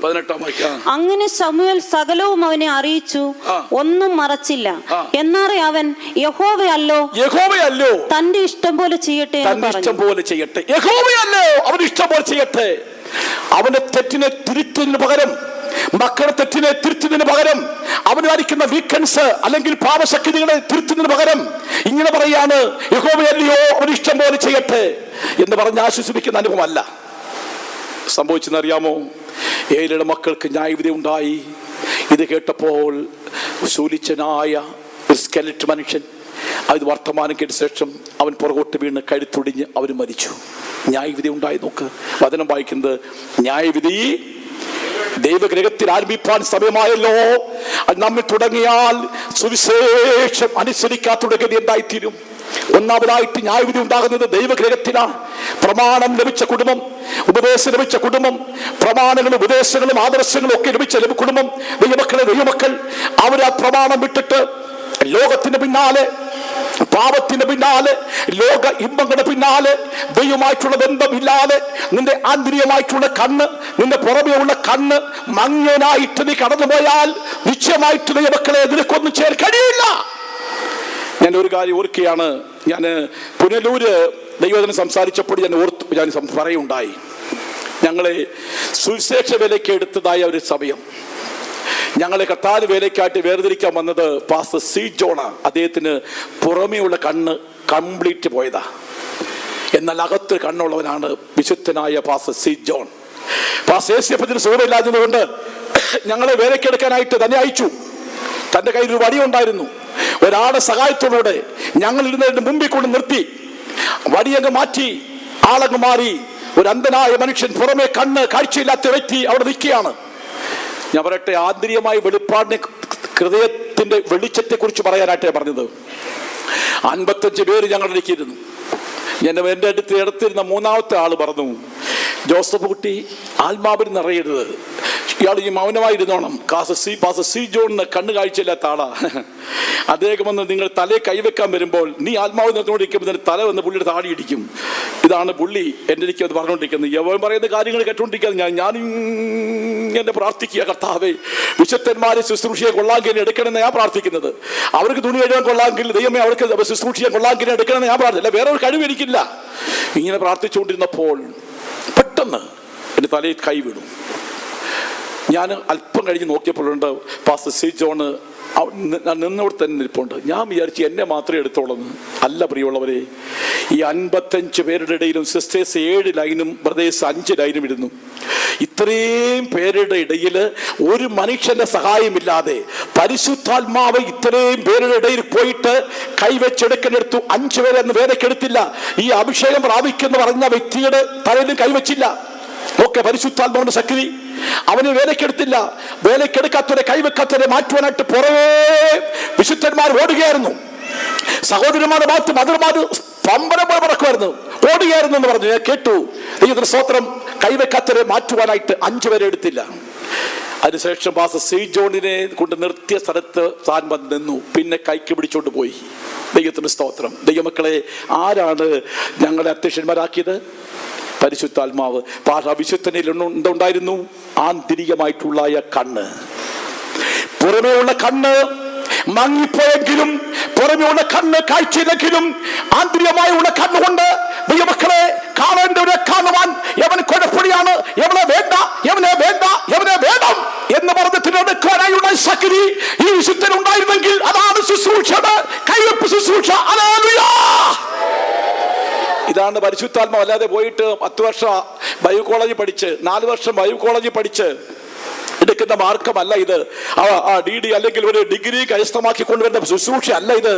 ഇത് പരിശുദ്ധാത്മാവിനാൽ വേദനിക്കുന്ന ശുശ്രൂഷയാ.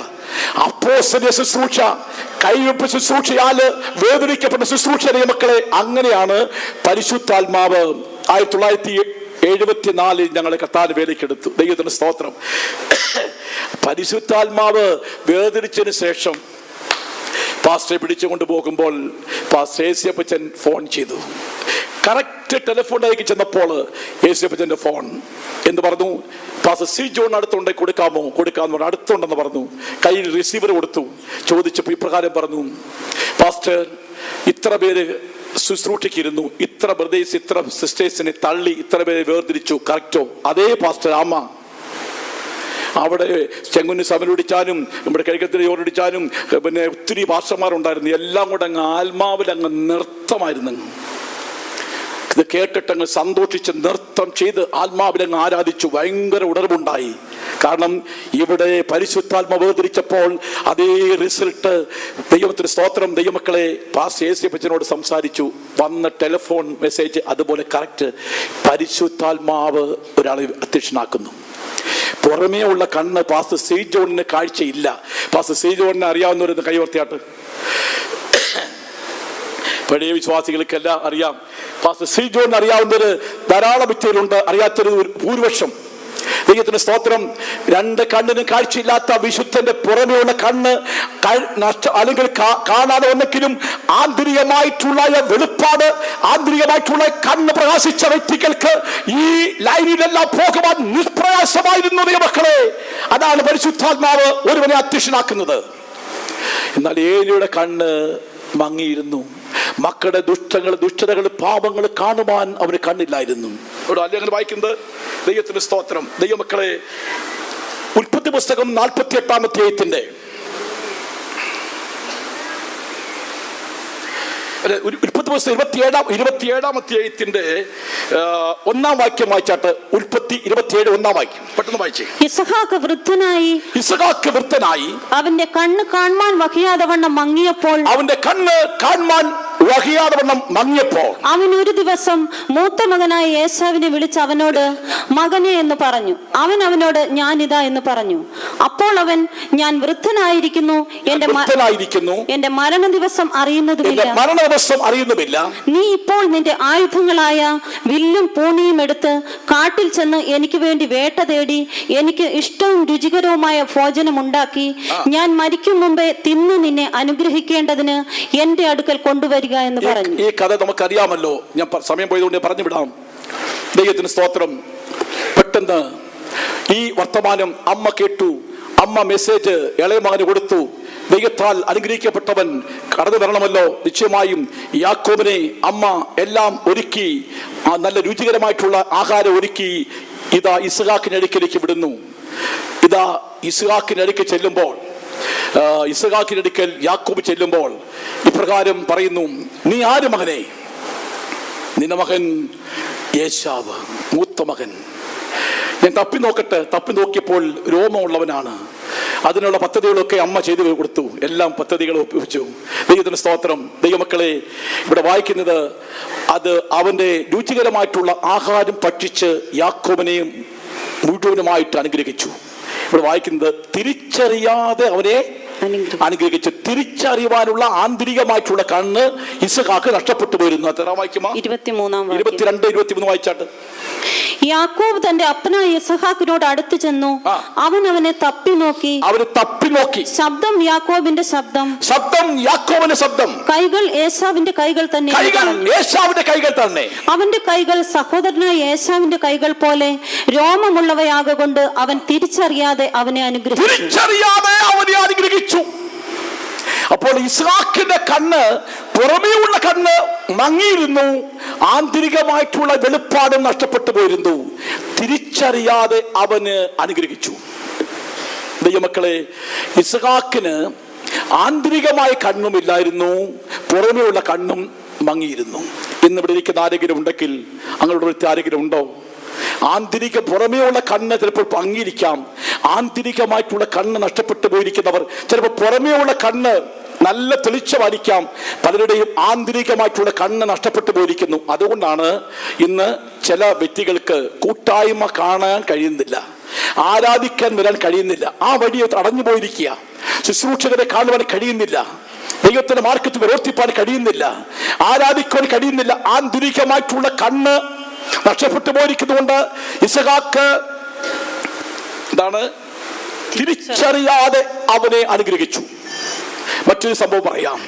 ഉൽപ്പത്തി പുസ്തകം 48-ാമത്തെ 10-ാം വാക്യം വായിച്ചാട്ട്. ഉൽപ്പത്തി 48 10-ാം വാക്യം പെട്ടെന്ന് വായിച്ച് 10 മുതൽ. എന്നാൽ ഇസ്രായേലിന്റെ കണ്ണ് വയസ്സുകൊണ്ട് മങ്ങി കാണുവാൻ വഹിയാതിരുന്നു. പുറമേ ഉള്ള കണ്ണ് മാത്രം. പിന്നെ അവരെ അടുക്കൽ കൊണ്ടു ചെന്നപ്പോൾ അവൻ അവരെ ചുംബിച്ച് ആലിംഗനം ചെയ്തു. ഇസ്രായേൽ യോസേഫിനോട് നിന്റെ മുഖം കാണുമെന്ന് ഞാൻ വിചാരിച്ചിരുന്നില്ല, എന്നാൽ നിന്റെ സന്തതിയെയും കാണുവാൻ ദൈവം എനിക്ക് സംഗതി വരുത്തിയല്ലോ എന്ന് പറഞ്ഞു. എങ്ങനെ കണ്ടു? ആത്മാവിൽ കണ്ടു. പുറമേയുള്ള കണ്ണ്, ഇസ്രായേലിന്റെ കണ്ണ് മങ്ങിയിരുന്നു, എന്നാൽ യോസേഫിന്റെ സന്തതിയെയും യോസേഫിനെ കാണുവാനുള്ള കണ്ണ്, ആന്തരികമായിട്ട് കണ്ണ് ഇസ്രായേൽ നഷ്ടപ്പെട്ടു പോയിരുന്നില്ല. നിന്നെയും നിന്റെ സന്തതികളെയും കാണുവാനുള്ള ഭാഗ്യം എനിക്ക് ലഭിച്ചല്ലോ. ദൈവത്തിന്റെ സ്തോത്രം. വായിച്ചാട്ട് വാക്യം. നിന്റെ മുഖം കാണുമെന്ന് ഞാൻ വിചാരിച്ചിരുന്നില്ല, എന്നാൽ നിന്റെ സന്തതിയെയും കാണുവാൻ ദൈവം എനിക്ക് സംഗതി വരുത്തിയല്ലോ. യോസഫ് അവരെ അവന്റെ മുഴങ്കാലുകൾക്കിടയിൽ നിന്ന് മാറ്റി സാഷ്ടാംഗം നമസ്കരിച്ചു. പിന്നെ യോസഫ് എഫ്രൈമിനെ വലങ്കൈ കൊണ്ട് പിടിച്ച് ഇസ്രായേലിന്റെ ഇടംകൈക്ക് നേരെയും മനശ്ശയെ ഇടംകൈ കൊണ്ട് പിടിച്ച് ഇസ്രായേലിന്റെ വലങ്കൈക്ക് നേരെയുമായി ഇങ്ങനെ രണ്ടുപേരെയും അവന്റെ അടുക്കൽ കൊണ്ടുചെന്നു.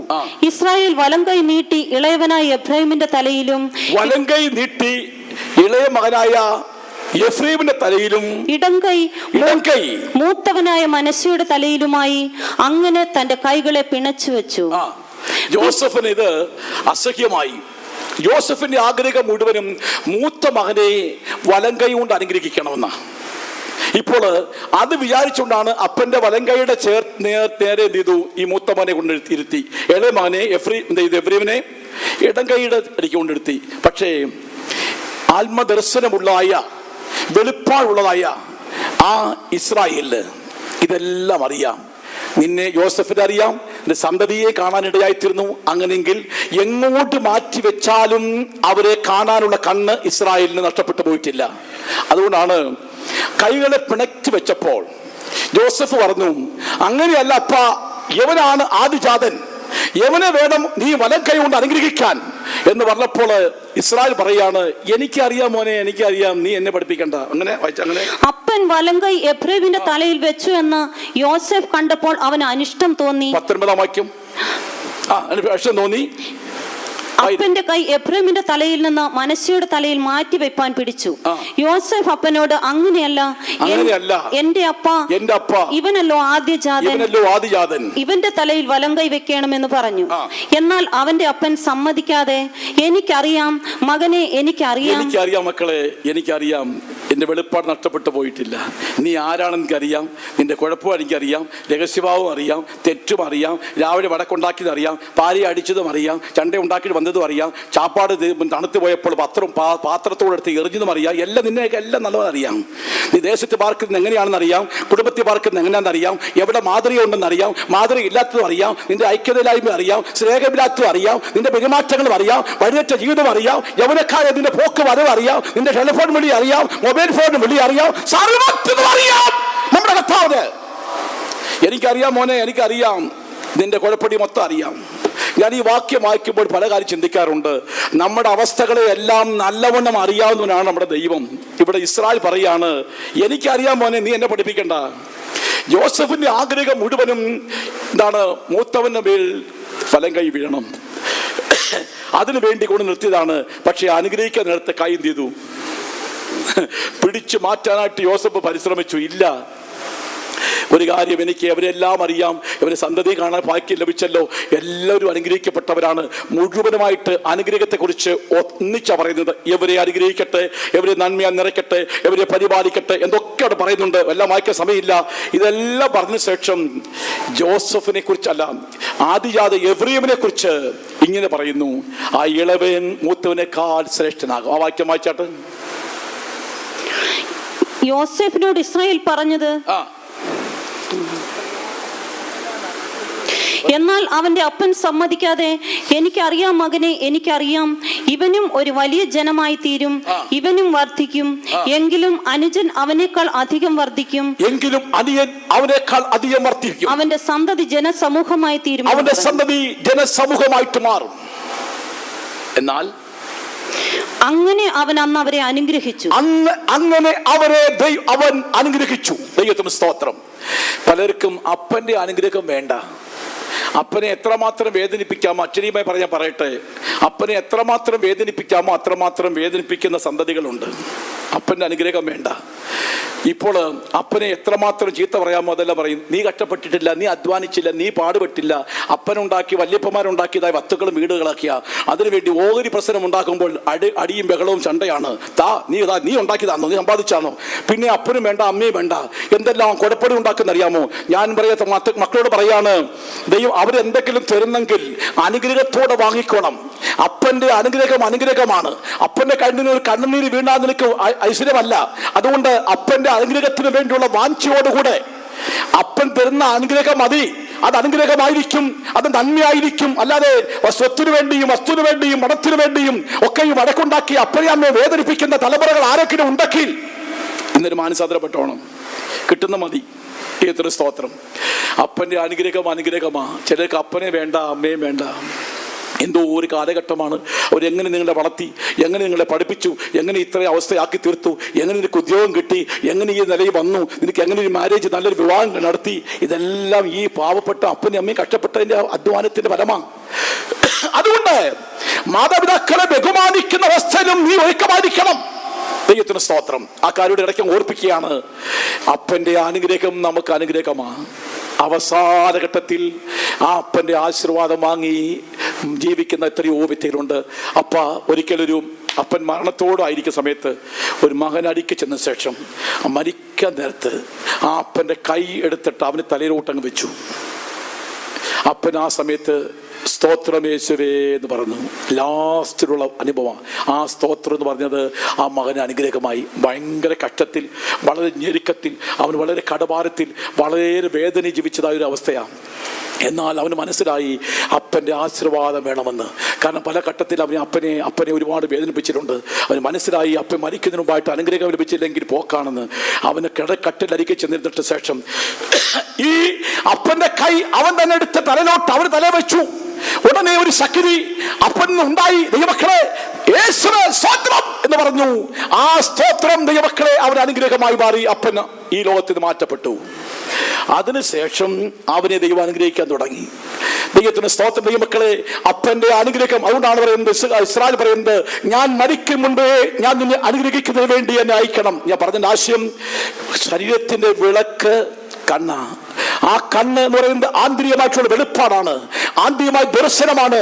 ആ ദർശനമുള്ളവർക്ക് മാത്രമേ, ആ വെളിച്ചമുള്ളവർക്ക് മാത്രമേ ദൈവത്തോട് വസിപ്പാൻ, അനുഗ്രഹങ്ങളെ പ്രാപിപ്പാൻ കഴിയുള്ളൂ. ദൈവത്തിന് സ്തോത്രം. മറ്റൊന്ന് ചിന്തിക്കുമ്പോൾ 1 ശമൂവേൽ പുസ്തകം 3-ാം അധ്യായത്തിന്റെ 2-ാം വാക്യത്തിൽ വായിക്കുന്നു, ഏലി ദൈവശബ്ദം മനസ്സിലാക്കാതെ ദർശനമേറെ ഇല്ലായിരുന്നു. ആ കാലത്ത് ഒരിക്കൽ ഏലി തന്റെ സ്ഥലത്ത് കിടന്നുറങ്ങി. കാണുവാൻ കഴിയാതെ വണ്ണം അവന്റെ കണ്ണ് മങ്ങി തുടങ്ങിയിരുന്നു. ദൈവത്തിന്റെ സ്തോത്രം. ദൈവമക്കളെ, അന്ധന്മാരെ പോലെ അന്ധനായിരിക്കുന്നെങ്കിൽ നീ കാണാൻ കഴിയാതെ തപ്പി നടക്കും. ഒരു വചനമുണ്ടല്ലോ, അന്ധരെ പോലെ നീ തപ്പി നടക്കും. എന്താ കാര്യം അറിയാമോ? ആന്തരികമായി വെളിപ്പാടില്ലാത്തത് കൊണ്ടാണ് അവിടെ ഇവിടെയൊക്കെ തപ്പുന്നത്. ഒന്ന് യെശയ്യാ പറയുന്ന 59-ന്റെ 10-ാം വാക്യമാണെന്ന് തോന്നുന്നു. അവൻ അന്ധനെ പോലെ തപ്പി നടക്കുന്നു. നമ്മൾ അന്ധരല്ല, ആത്മീയ വെളിച്ചമുള്ളവരായിരിക്കണം. കുരുടന്മാരെ പോലെ ചുവർ തപ്പി നടക്കുന്നു.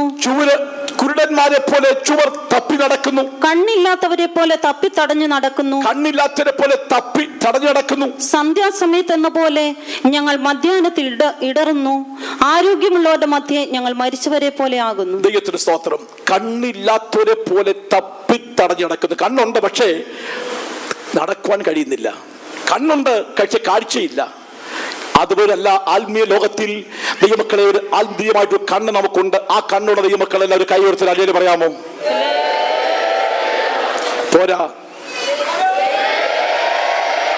ദൈവത്തിന് സ്തോത്രം. ദൈവമക്കളെ, ആന്തരികമായിട്ടുള്ള കണ്ണുണ്ടെങ്കിൽ തപ്പി നടക്കേണ്ട ആവശ്യമില്ല. കാണേണ്ടവരെ കാണുവാൻ കഴിയും. ഈ അടുത്തിടയ്ക്ക് മറ്റു ബന്ധക്കോസ്ത് സഭയിൽ നിന്ന് ഒരു കുടുംബം നമ്മുടെ ഐക്യപ്പെട്ടു.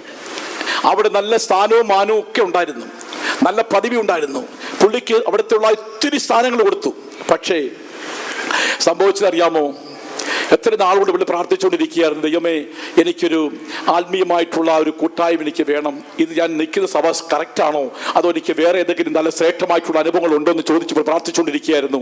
അങ്ങനെ ഇരുന്നപ്പോൾ ഒരു ദർശനം ഉണ്ടായി. പുള്ളിക്ക് വെള്ളവസ്ത്രം ധരിച്ചതായി 3 ശുശ്രൂഷകർ വന്ന് നിൽക്കുന്നതായി കണ്ടു. നല്ല യൂണിഫോം ഇട്ട്, നല്ല ഉദ്ദേശ ഉടുപ്പൊക്കെ ഇട്ട് നിൽക്കുന്നു. കർത്താവ് പറഞ്ഞു, ഇതാണ് നീ ആഗ്രഹിക്കുന്ന സഭ, എൻ്റെ വിശുദ്ധന്മാരുടെ കൂട്ടമാണ്, അവിടേക്ക് പോകാൻ പറഞ്ഞു. പുള്ളി രാവിലെ എഴുന്നേറ്റു. അവിടുത്തെ ശുശ്രൂഷകൻ ഇങ്ങനെ ഫോൺ ചെയ്തു, കർത്താവ് എന്നോട് ഇങ്ങനെ സംസാരിച്ചു, ഞാൻ ഇന്ന സഭയിലേക്ക് പോവുകയാണ്, ഇനി അങ്ങോട്ടില്ല. ഉടനെ താൻ പറഞ്ഞു, ഇടപാട് തീർത്തിട്ടേ പോകാൻ ഒക്കുള്ളൂ എന്ന് പറഞ്ഞു.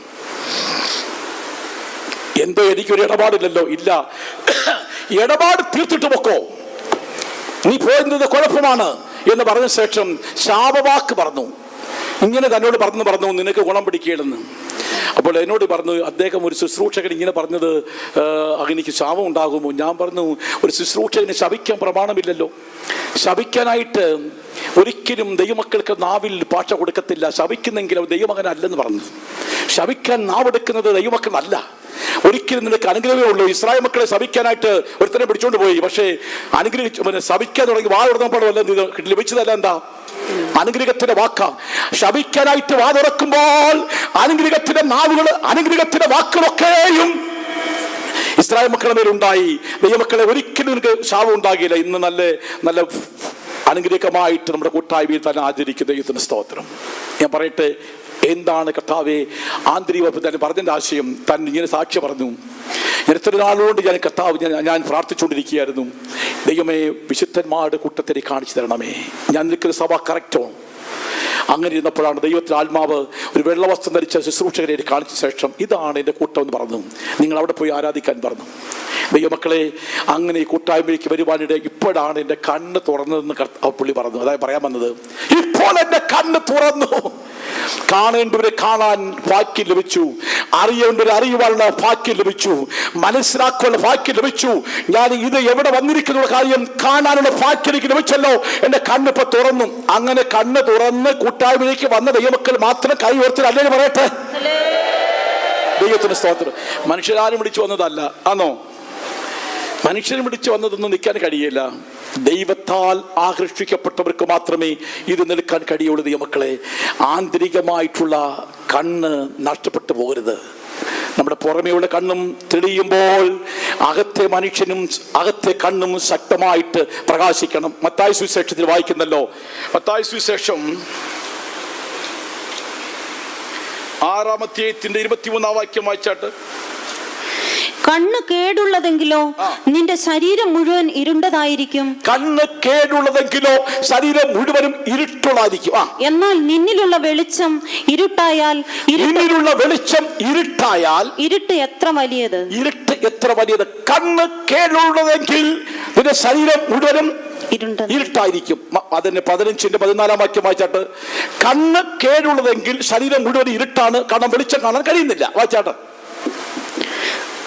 അവരെ വിടുവിൻ, അവർ കുരുടന്മാരായ വഴികാട്ടികൾ അത്രേ. അവർ കുരുടന്മാരുടെ വഴികാട്ടി അത്രേ. കുരുടനെ വഴികാട്ടിയാൽ ഇരുവരും കുഴിയിൽ വീഴും. ദൈവത്തിന് സ്തോത്രം. നമ്മള് ഈ കുരുടന്മാരുടെ സ്വഭാവം എന്നറിയാമോ? ഇവിടെ വായിക്കുന്നു, 2 കൊരിന്ത്യർ 3-ാം അധ്യായത്തിന്റെ 14-ാം വാക്യം മുതൽ വായിച്ചാട്ട്. അവിടെ സ്വഭാവത്തെ പറ്റി പറയുന്നുണ്ട്. 2 കൊരിന്ത്യർ 3-ാം അധ്യായത്തിന്റെ 14-ാം വാക്യം മുതൽ. എന്നാൽ അവരുടെ മനസ്സ് കഠിനപ്പെട്ടു പോയി. പഴയ നിയമം വായിക്കുമ്പോഴൊക്കെയും ആ മൂടുപടം നീങ്ങാതെ ഇന്നുവരെ ഇരിക്കുന്നുവല്ലോ. അത് ക്രിസ്തുവിൽ നീങ്ങിപ്പോയി. മോശയുടെ പുസ്തകം വായിക്കുമ്പോൾ മൂടുപടം ഇന്നയോളം അവരുടെ ഹൃദയത്തിന്മേൽ കിടക്കുന്നു. കർത്താവിലേക്ക് തിരിയുമ്പോൾ മൂടുപടം നീങ്ങിപ്പോകും. കർത്താവ് ആത്മാവാകുന്നു. കർത്താവിന്റെ ആത്മാവുള്ളിടത്ത് സ്വാതന്ത്ര്യമുണ്ട്. എന്നാൽ മൂടുപടം നീങ്ങിയ മുഖത്ത് കർത്താവിന്റെ തേജസ്സിനെ കണ്ണാടി പോലെ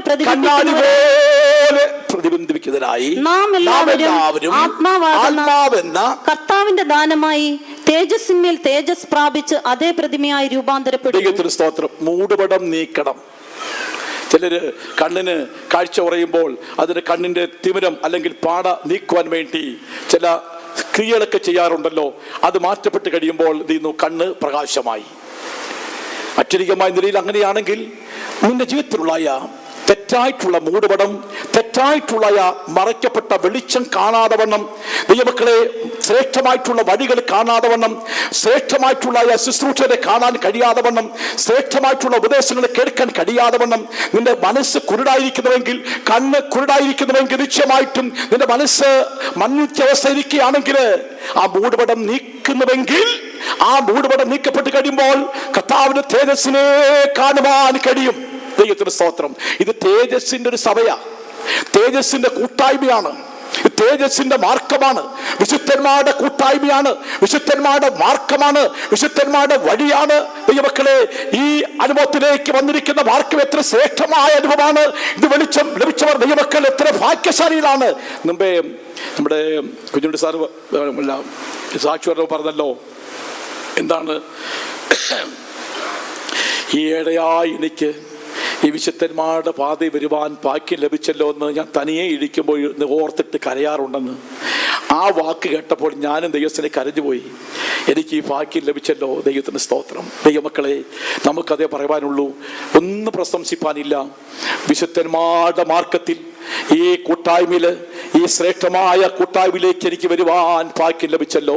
ഇസ്രായേൽ പൗരതയോട് സംബന്ധമില്ലാത്തവർ, വാഗ്ദത്തത്തിൽ നിങ്ങൾക്ക് അന്യര്, പ്രത്യാശയില്ലാത്തവർ, ദൈവമില്ലാതിരുന്ന നമുക്ക് ഈ വിലയേറിയ ഭാഗ്യത്തിലേക്ക്, ഈ കൂട്ടായ്മയിലേക്ക്, ശ്രേഷ്ഠമേറിയ അപ്പോസ്തല മാർഗത്തിലേക്ക് വരുവാൻ നമുക്ക് ഭാഗ്യം ലഭിച്ചല്ലോ. അതൊരു ഭാഗ്യ പദവിയായി കണക്കാക്കിയവർ, ലഭിച്ചവർ, അനുഭവം പ്രാപിച്ചവർ കരങ്ങൾ ഉയർത്തിയാട്ടെ.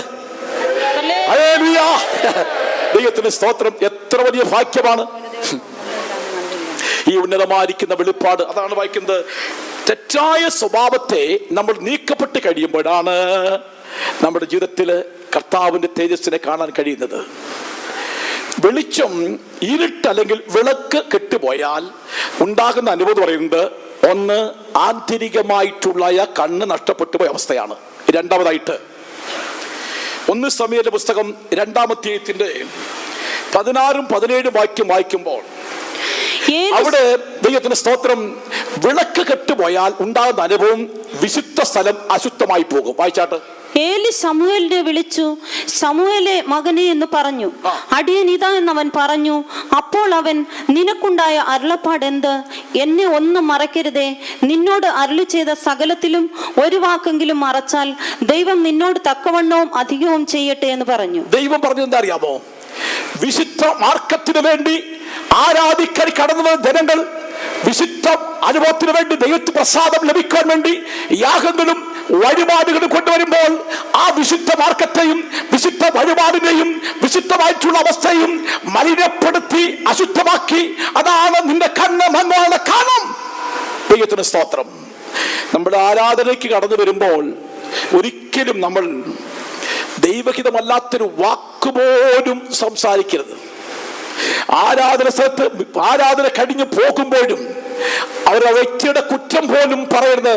അത് നിശ്ചയമായിട്ടും ആ വിശുദ്ധ വസ്തുക്കളെ, വിശുദ്ധ മാർഗത്തെ, വിശുദ്ധ അനുഭവത്തെ അതിനെ അശുദ്ധപ്പെടുത്തുന്ന അനുഭവമാണ്. വിശുദ്ധ സ്ഥലത്തെ അശുദ്ധപ്പെടുത്തിയാൽ അല്ലെങ്കിൽ മാലിന്യപ്പെട്ടു കഴിഞ്ഞാൽ നിന്റെ വിളക്ക് കെട്ടുപോകും. ഉദാഹരണം പഠിച്ചാൽ നെഹെമ്യാവിന്റെ പുസ്തകം 13-ാം അധ്യായത്തിൽ വായിക്കുന്നല്ലോ. 13-ന്റെ 1-ാം വാക്യം വായിച്ചാട്ട്. നെഹെമ്യാവ് 13-ന്റെ 1-ാം വാക്യം, അന്ന് ജനം വിശുദ്ധ സ്ഥലത്തെ അശുദ്ധമാക്കുന്നു. വായിച്ചാട്ട്. അന്ന് ജനം കേൾക്കെ മോശയുടെ പുസ്തകം വായിച്ചതിൽ അമോന്യരും മോവാബ്യരും ദൈവത്തിന്റെ സഭയിൽ ഒരു നാളും പ്രവേശിക്കരുത്. ദൈവത്തിന്റെ സഭയിൽ അമോന്യരും മോവാബ്യരും ദൈവസഭയിൽ ഒരിക്കലും പ്രവേശിക്കരുത്. അവർ അപ്പവും വെള്ളവും കൊണ്ട് ഇസ്രായേൽ മക്കളെ എതിരേറ്റ് വരാതെ അവരെ ശപിക്കേണ്ടതിന് അവർക്ക് വിരോധമായി ബിലയാമിനെ കൂലിക്ക് വിളിച്ചു. എങ്കിലും നമ്മുടെ ദൈവം ആ ശാപത്തെ അനുഗ്രഹമാക്കി എന്ന് എഴുതിയിരിക്കുന്നത് കണ്ടു. ആ ന്യായപ്രമാണം കേട്ടപ്പോൾ അവർ സമ്മിശ്ര ജാതികളെ ഒക്കെയും ഇസ്രായേലിൽ നിന്ന് വേർപിരിച്ചു. ദൈവത്തിന് സ്തോത്രം. ദൈവീയ പ്രമാണത്തെ, ദൈവത്തിന് സ്തോത്രം, ദൈവീയ പ്രമാണങ്ങളും ദൈവീയമായിട്ടുള്ള ഉപദേശം ലഭിച്ചിരിക്കുന്ന ദൈവമക്കളെ സമ്മിശ്ര ജാതികളുമായിട്ട് നീ ബന്ധമെടുക്കുന്നെങ്കിൽ, ദൈവപ്രമാണത്തിന് വിരുദ്ധമായിട്ട് നിന്റെ വഴികളിൽ കൂടെ നീ ജീവിക്കുന്നുവെങ്കിൽ അതിന് വിവാദബന്ധമായിരിക്കാം, മറ്റേതെങ്കിലും കൂട്ടുകെട്ടായിരിക്കാം എടുക്കുന്നെങ്കിൽ ദൈവ സാന്നിധ്യമില്ല. അതിന്റെ വിളക്ക് കെട്ടുപോകുന്ന അവസ്ഥയാണ് വിശുദ്ധ സ്ഥലത്തെ അശുദ്ധമാക്കുന്നു. ദൈവമക്കൾ എടുക്കേണ്ട ബന്ധങ്ങളും കൂട്ടായ്മ എന്ന് പറയുന്നത് ദൈവമക്കളുമായിട്ടുള്ള സംസർഗത്തിലായിരിക്കണം. മറ്റുള്ള വ്യക്തികളുമായിട്ട് സംസർഗം പാടില്ല എന്ന് പറയുന്നു. ദൈവത്തിന് സ്തോത്രം. ദൈവമക്കളെ, ഇവിടെ എലിയാസീബ് പുരോഹിതനെ കുറിച്ചൊരു ഭാഗം വായിക്കുന്നുണ്ട്. അവൻ തോബിയാവിനൊരു അറ ഉണ്ടാക്കി കൊടുത്തു. 17-ാം വാക്യം വായിച്ചാട്ടാ. എല്യാശീബ് തോബിയാവിന് ദൈവാലയത്തിന്റെ പ്രാകാരങ്ങളിൽ ഒരു അറ ഒരുക്കി കൊടുത്തതിനാൽ ചെയ്ത ദോഷം ഞാൻ അറിഞ്ഞു. അത് എനിക്ക് അത്യന്തം വ്യസനമായതുകൊണ്ട് ഞാൻ തോബിയാവിന്റെ വീട്ടു സാമാനമൊക്കെയും അറയിൽ നിന്ന് പുറത്ത് എറിഞ്ഞു കളഞ്ഞു. ദൈവത്തിന്റെ ദേവാലയത്തിൽ ഉണ്ടായിരുന്ന വിശേഷിക്കപ്പെട്ടിരിക്കുന്ന പൊരുക്കൾ എന്തൊക്കെയായിരുന്നു? അവിടെ രോദനയാഗം, കുന്തിരിക്കം, വീഞ്ഞ്, എണ്ണ, ദശാംശം ആദിയായിട്ടുള്ള വിലേറിയ വസ്തുക്കൾ ഉണ്ടായിരുന്ന ഹൃദയത്തിൽ ഇപ്പോൾ ആ സന്തോഷം ആനന്ദമൊക്കെ പോയിട്ട് ചരക്കുകൾ കയറ്റി വെച്ചിരിക്കുന്നു. ചരക്കുകൾ വിശുദ്ധ സ്ഥലത്തെ പരിശുദ്ധാത്മാവിന് സൂക്ഷിക്കേണ്ട ശരീരത്തെ, നിന്റെ ആത്മാവിനെ പരിശുദ്ധാത്മാവിന് ശക്തിയാൽ നിറഞ്ഞ് ജീവിക്കേണ്ടതിന്റെ ഹൃദയത്തിൽ ഇപ്പോൾ ഒക്കെയും ഭൗമ്യമായിട്ടുള്ള കാര്യങ്ങൾ മാത്രമാണ്. ആരാധിക്കാൻ സമയമില്ല, കാത്തിപത്ത് വരാൻ സമയമില്ല, ഒരു ഉപാസം എടുക്കണമെന്ന് പറഞ്ഞു കഴിഞ്ഞാൽ രാവും പകലും ഇങ്ങനെ ഓട്ടമാണ്. സമ്പാദിക്കാൻ ഓട്ടമാണ്. ആർക്ക് വേണ്ടി? നിന്റെ നേരെ കോല് വെട്ടി നിൽക്കുന്ന മക്കൾക്ക് വേണ്ടിയാണ്. ആരാധന വേണ്ട, കൂട്ടം വേണ്ട, കൺവെൻഷന് വേണ്ടി ഒരു ഉപവാസ പ്രാർത്ഥന. എല്ലാവരും വൈകിട്ട് രാവിലെ വന്ന് പ്രാർത്ഥിക്കണം എന്ന് പറയുന്നല്ലോ. എത്ര പേര് വരുന്ന അറിയാം? രാത്രിയും കൂടെ അധ്വാനമാണ്. വെളുപ്പിലെ രാവിലെ ഇറങ്ങുന്നതാണ്, രാത്രിയും കൂടെ അധ്വാനം. ആർക്ക് വേണ്ടി? എവിടെ കൊണ്ടുപോകാൻ? ദൈവമക്കളെ, ഇപ്പോൾ ചിന്ത മുഴുവനും ഭൗമ്യ കാര്യങ്ങളാണ്, വീട്ടു സാധനങ്ങളാ. വായിച്ചാട്ട് അങ്ങനെ മുൻപേ അവിടെ ഭോജനയാഗം, കുന്തിരുക്കം, ഉപകരണങ്ങൾ എന്നിവയും ലേവ്യർക്കും സംഗീതക്കാർക്കും വാതിൽകാവൽക്കാർക്കും വേണ്ടി നിയമിച്ച ധാന്യം, വീഞ്ഞ്, എണ്ണ എന്നിവയുടെ ദശാംശവും പുരോഹിതന്മാർക്കുള്ള ഉദർച്ചാർപ്പണങ്ങളും വെച്ചിരുന്നു. പുരോഹിതന്മാർക്കുള്ള ഉദർച്ചാർപ്പണം വെച്ചിരുന്നു. ഇപ്പോഴോ അവിടെ ബന്ധുവിന് ഒരു അറ ഉണ്ടാക്കി കൊടുത്തു. അതെല്ലാം സാമാനങ്ങളെല്ലാം മാറ്റിയിട്ട് ശേഷം ഇപ്പോൾ ബന്ധുക്കൾക്ക് വേണ്ടി ബോധിപ്പിക്കാൻ, മക്കൾക്ക് വേണ്ടി സമ്പാദിക്കാൻ മൊത്ത ചരക്ക്, ഭൗമ്യ ചരക്കുകൾ മാത്രം. ഇപ്പോൾ ആത്മീയമായിട്ട് ഒന്നുമില്ല, എല്ലാം പോക്കായി. നിന്റെ വിളക്ക് കെട്ടുപോയാൽ ഉണ്ടാകുന്ന അവസ്ഥ എന്നറിയാമോ? വിശുദ്ധ സ്ഥലത്തെ അശുദ്ധമാക്കുന്നു. പരിശുദ്ധാത്മാവിന് സൂക്ഷിക്കേണ്ട ശരീരത്തെ നിന്റെ ആത്മാവിൽ ഇപ്പോൾ മറ്റുള്ള ചിന്തകളും വിചാരങ്ങളും വികാരങ്ങളും കൂടിയിട്ട് ഇപ്പോൾ ആത്മീയമായിട്ട് വളരുവാൻ കഴിയുന്നില്ല. ഇപ്പോഴെല്ലാം ഭൗമ്യമായി എന്ത് തിന്നും, എന്ത് കുടിക്കും, എന്ത് സമ്പാദിക്കും. അവിടെ തോട്ടം മേടിച്ചു, അതിനോട് ചേർന്ന് നടക്കുന്ന വസ്തു ആരുടെയാണ്, അതും മേടിക്കണം. അപ്പുറത്തെ വസ്തു വീടുണ്ട്, 1, 2, 3 വീണ്ടും മേടിക്കണം. വീടോട് വസ്തുക്കളോട് കൂട്ടി വയ്ക്കുകയാണ്. എന്തിനു വേണ്ടി? ആർക്ക് വേണ്ടി? ആരാധനയ്ക്ക് സമയമില്ല, കൂട്ടത്തിന് സമയമില്ല, ആരാധിക്കാൻ സമയമില്ല. ദൈവത്തിന് സ്തോത്രം. ദൈവമക്കളെ, അതല്ല നമ്മുടെ വിശുദ്ധ സ്ഥലത്തെ അശുദ്ധമാക്കരുത്. ദൈവം വസിപ്പാനിച്ചിരിക്കുന്ന ദേവാലയത്തിൽ കള്ളന്മാരുടെ ഗുഹയാക്കരുത്. അതുകൊണ്ടാണ് 2 കൊരിന്ത്യർ വായിക്കുന്നത്, ദേവാലയത്തിന് വിഗ്രഹങ്ങളോട് എന്ത്? 6-ാം അധ്യായത്തിന്റെ 16-ാം വാക്യം വായിച്ചേ. ദേവാലയത്തിന് വിഗ്രഹങ്ങളോട് എന്ത് യോഗ്യത? ദൈവാലയത്തിന് വിഗ്രഹങ്ങളോട് എന്ത് യോഗ്യത? നാം ജീവനുള്ള ദൈവത്തിന്റെ ആലയമല്ലോ. നാം ജീവനുള്ള ദൈവത്തിന്റെ ആലയമല്ലോ. ഞാൻ അവരിൽ വസിക്കുകയും അവരുടെ ഇടയിൽ നടക്കുകയും ചെയ്യും. ഞാൻ അവരുടെ ഇടയിൽ നടക്കും, അവരോട് കൂടെ വസിക്കും. ഞാൻ അവർക്ക് ദൈവമായിരിക്കും, ജനമായിരിക്കും. ദേവാലയത്തിൽ വിഗ്രഹങ്ങളോട് യോഗ്യത. നാം ജീവനുള്ള ദൈവത്തിന്റെ ആലയമല്ലോ. ഞാൻ അവരിൽ വസിക്കുന്നു, അവരുടെ കൂടെ വസിക്കും. അവിടെ അറിയാമോ? പരിശുദ്ധർ കൂട്ടങ്ങൾ ഒത്തുചേർന്നിടുവാൻ കാലം സമീപമായേ. വേഗമുണർന്നുതൻ വിശുദ്ധരോടു ചേർന്നു മണവാട്ടി സഭയിൽ നിൽപ്പാൻ. ദൈവത്തിന് സ്തോത്രം. പരിശുദ്ധർ കൂട്ടങ്ങൾ ഒത്തുചേർന്നിടുവാൻ കാലം സമീപമായേ. വേഗമുണർന്നുതൻ വിശുദ്ധരോടു ചേർന്നു മണവാട്ടി സഭയിൽ നിൽപ്പാൻ. ദൈവത്തിന് സ്തോത്രം. പരിശുദ്ധന്മാരുടെ കൂട്ടമാണ് ദൈവത്തിന്റെ കൂട്ടസഭ. ആ പരിശുദ്ധന്മാരുടെ കൂട്ടം എന്ന് പറയാൻ കാര്യം അറിയാമോ? പരിശുദ്ധാത്മാവുള്ളത് കൊണ്ടാ പരിശുദ്ധ കൂട്ടം. ഈ അടുത്തിടയ്ക്ക് ഒരാൾ സംശയം ചോദിക്കാനായിട്ട് എൻ്റെ വന്നു. പരിശുദ്ധാത്മാവിന് എതിരായിട്ടുള്ള സംശയമാണ്, അതിനെക്കുറിച്ചുള്ള സംശയമാണ്. എന്നോട് ചോദിച്ചു എന്താണ്. അപ്പോൾ ഒരു മാന്യനായൊരു വ്യക്തിയാണ്, നല്ല ഒരു സഭയിൽ ഒരു പുരോഹിതനായിരുന്ന വ്യക്തിയാണ്. താന് അതെല്ലാം വിട്ടിട്ട് ശേഷം പെന്തക്കോസ്ത് മാർക്കറ്റിൽ വന്നതാ. പരിശുദ്ധാത്മാവ് ആത്മാവിൽ ആരാധിക്കുമ്പോൾ ആരെങ്കിലും പറഞ്ഞു തരുന്ന ഭാഷയാണോ നിങ്ങൾ സംസാരിക്കുന്നതെന്ന് ചോദിച്ചു. ഞാൻ പറഞ്ഞു അങ്ങനെ ഒരു ഭാഷയില്ലല്ലോ. ഒരാൾക്ക് പറഞ്ഞു കൊടുക്കുന്ന ഭാഷ സംസാരിക്കാൻ കഴിയില്ല. അത് അന്യഭാഷ അല്ലല്ലോ, ദൈവത്തിന്റെ ഭാഷ അല്ലല്ലോ. അങ്ങനെ എനിക്ക് സംഭവിച്ചു. എനിക്കൊരു ഒരു അച്ഛൻ അല്ല ഒരു പാസ്റ്റർ വന്ന് എന്നോട് ചെവി വന്ന് പറഞ്ഞു, ഞാൻ പറഞ്ഞോളാം പറഞ്ഞു. അപ്പോൾ എന്ത് ചെയ്തു? പുള്ളി പറയുന്നത് കേട്ടൊരു പുള്ളി എന്ത് ചെയ്തു? മറുഭാഷ പറഞ്ഞു. അല്ല, ഈ പറഞ്ഞതുപോലെ പറഞ്ഞു. ഉടനെ അവിടെ പരസ്യം ചെയ്തു, അച്ഛൻ്റെ അഭിഷേകം പ്രാപിച്ചു. Praise the Lord. പുള്ളി അവിടുന്ന് അന്നേരം എഴുന്നേറ്റു, നേരെ എൻ്റെ അടുക്കൽ വന്നു, ഫോൺ ചെയ്തിട്ട് പറഞ്ഞു, ഞാനെനിക്കൊരു സംശയം തീർക്കാനുണ്ട്, ഞാനോട് വരട്ടെ. ഞാൻ വന്നോളാം പറഞ്ഞു. ഇങ്ങനെ പറയുന്ന ഭാഷ അന്യഭാഷ. ഞാൻ പറഞ്ഞു, അങ്ങനെ ഒരു വ്യക്തിയുടെ കൈക്കീഴിലാണ് നിങ്ങൾ സ്നാനം എടുത്തിട്ടുണ്ടെങ്കിൽ ഇങ്ങനെ കേൾവി പറയുന്ന അന്യഭാഷയും ആരെങ്കിലും പറയുന്ന വാക്ക് കേട്ടിട്ട് പറയുന്നത് കൊച്ചുങ്ങൾ കളിയാക്കുന്ന പോലെ ഉള്ളൂ. അങ്ങനെ കൈക്കീഴ് സ്നാനം എടുത്തിട്ടുണ്ടെങ്കിൽ വേഗത്തിൽ 2ാമത് സ്നാനം എടുത്തോണം, ഇല്ലെങ്കിൽ പോക്കാ. അത് മറുഭാഷയല്ല, അത് അഭിഷിക്ത സ്നാനമല്ല.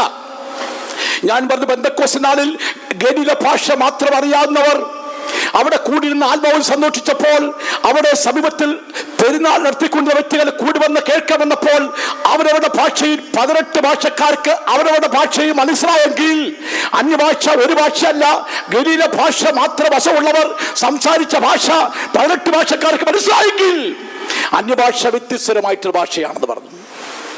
അപ്പോഴാണ് അദ്ദേഹത്തിന് ഒരു സന്തോഷം തോന്നിയത്. ഞാൻ പറഞ്ഞു കാത്തിരിക്കാം, നമുക്ക് പ്രാർത്ഥിക്കാം എന്ന് പറഞ്ഞു. ദൈവത്തിന് സ്തോത്രം.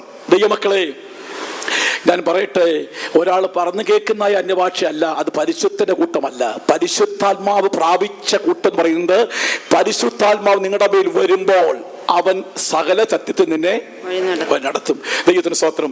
പരിശുദ്ധാത്മാവാണ് ഞാൻ അവനിലും അവൻ എന്നിലും എന്ന് നിങ്ങൾ അന്നറിയും. ദൈവത്തിന് സ്തോത്രം. അതാണ് കോരിന്ത്യർ ലേഖനത്തിൽ വായിച്ചത്. ദേവാലയത്തിന് വിഗ്രഹങ്ങളോട് യോഗ്യത, നാം ജീവനുള്ള ദൈവത്തിന്റെ ആലയമല്ലോ, ഞാൻ അവരിൽ വസിക്കുന്നു. എപ്പോഴാണ് ആലയമാരെന്നറിയാമോ? അന്യഭാഷ അടയാളത്തോടെ അഭിഷേകം പ്രാപിക്കുമ്പോഴാ. അതൊരു പരിശുദ്ധാത്മാവിന്റെ ശക്തിയോട് ജീവിക്കുന്ന ദൈവമക്കളാ. ഈ ശരീരത്തിൽ പരിശുദ്ധാത്മാവിന്റെ ശക്തി വ്യാപരിക്കുന്നുവെങ്കിൽ നമുക്ക് പരിശുദ്ധ ജീവിതം ചെയ്യുവാൻ കഴിയും.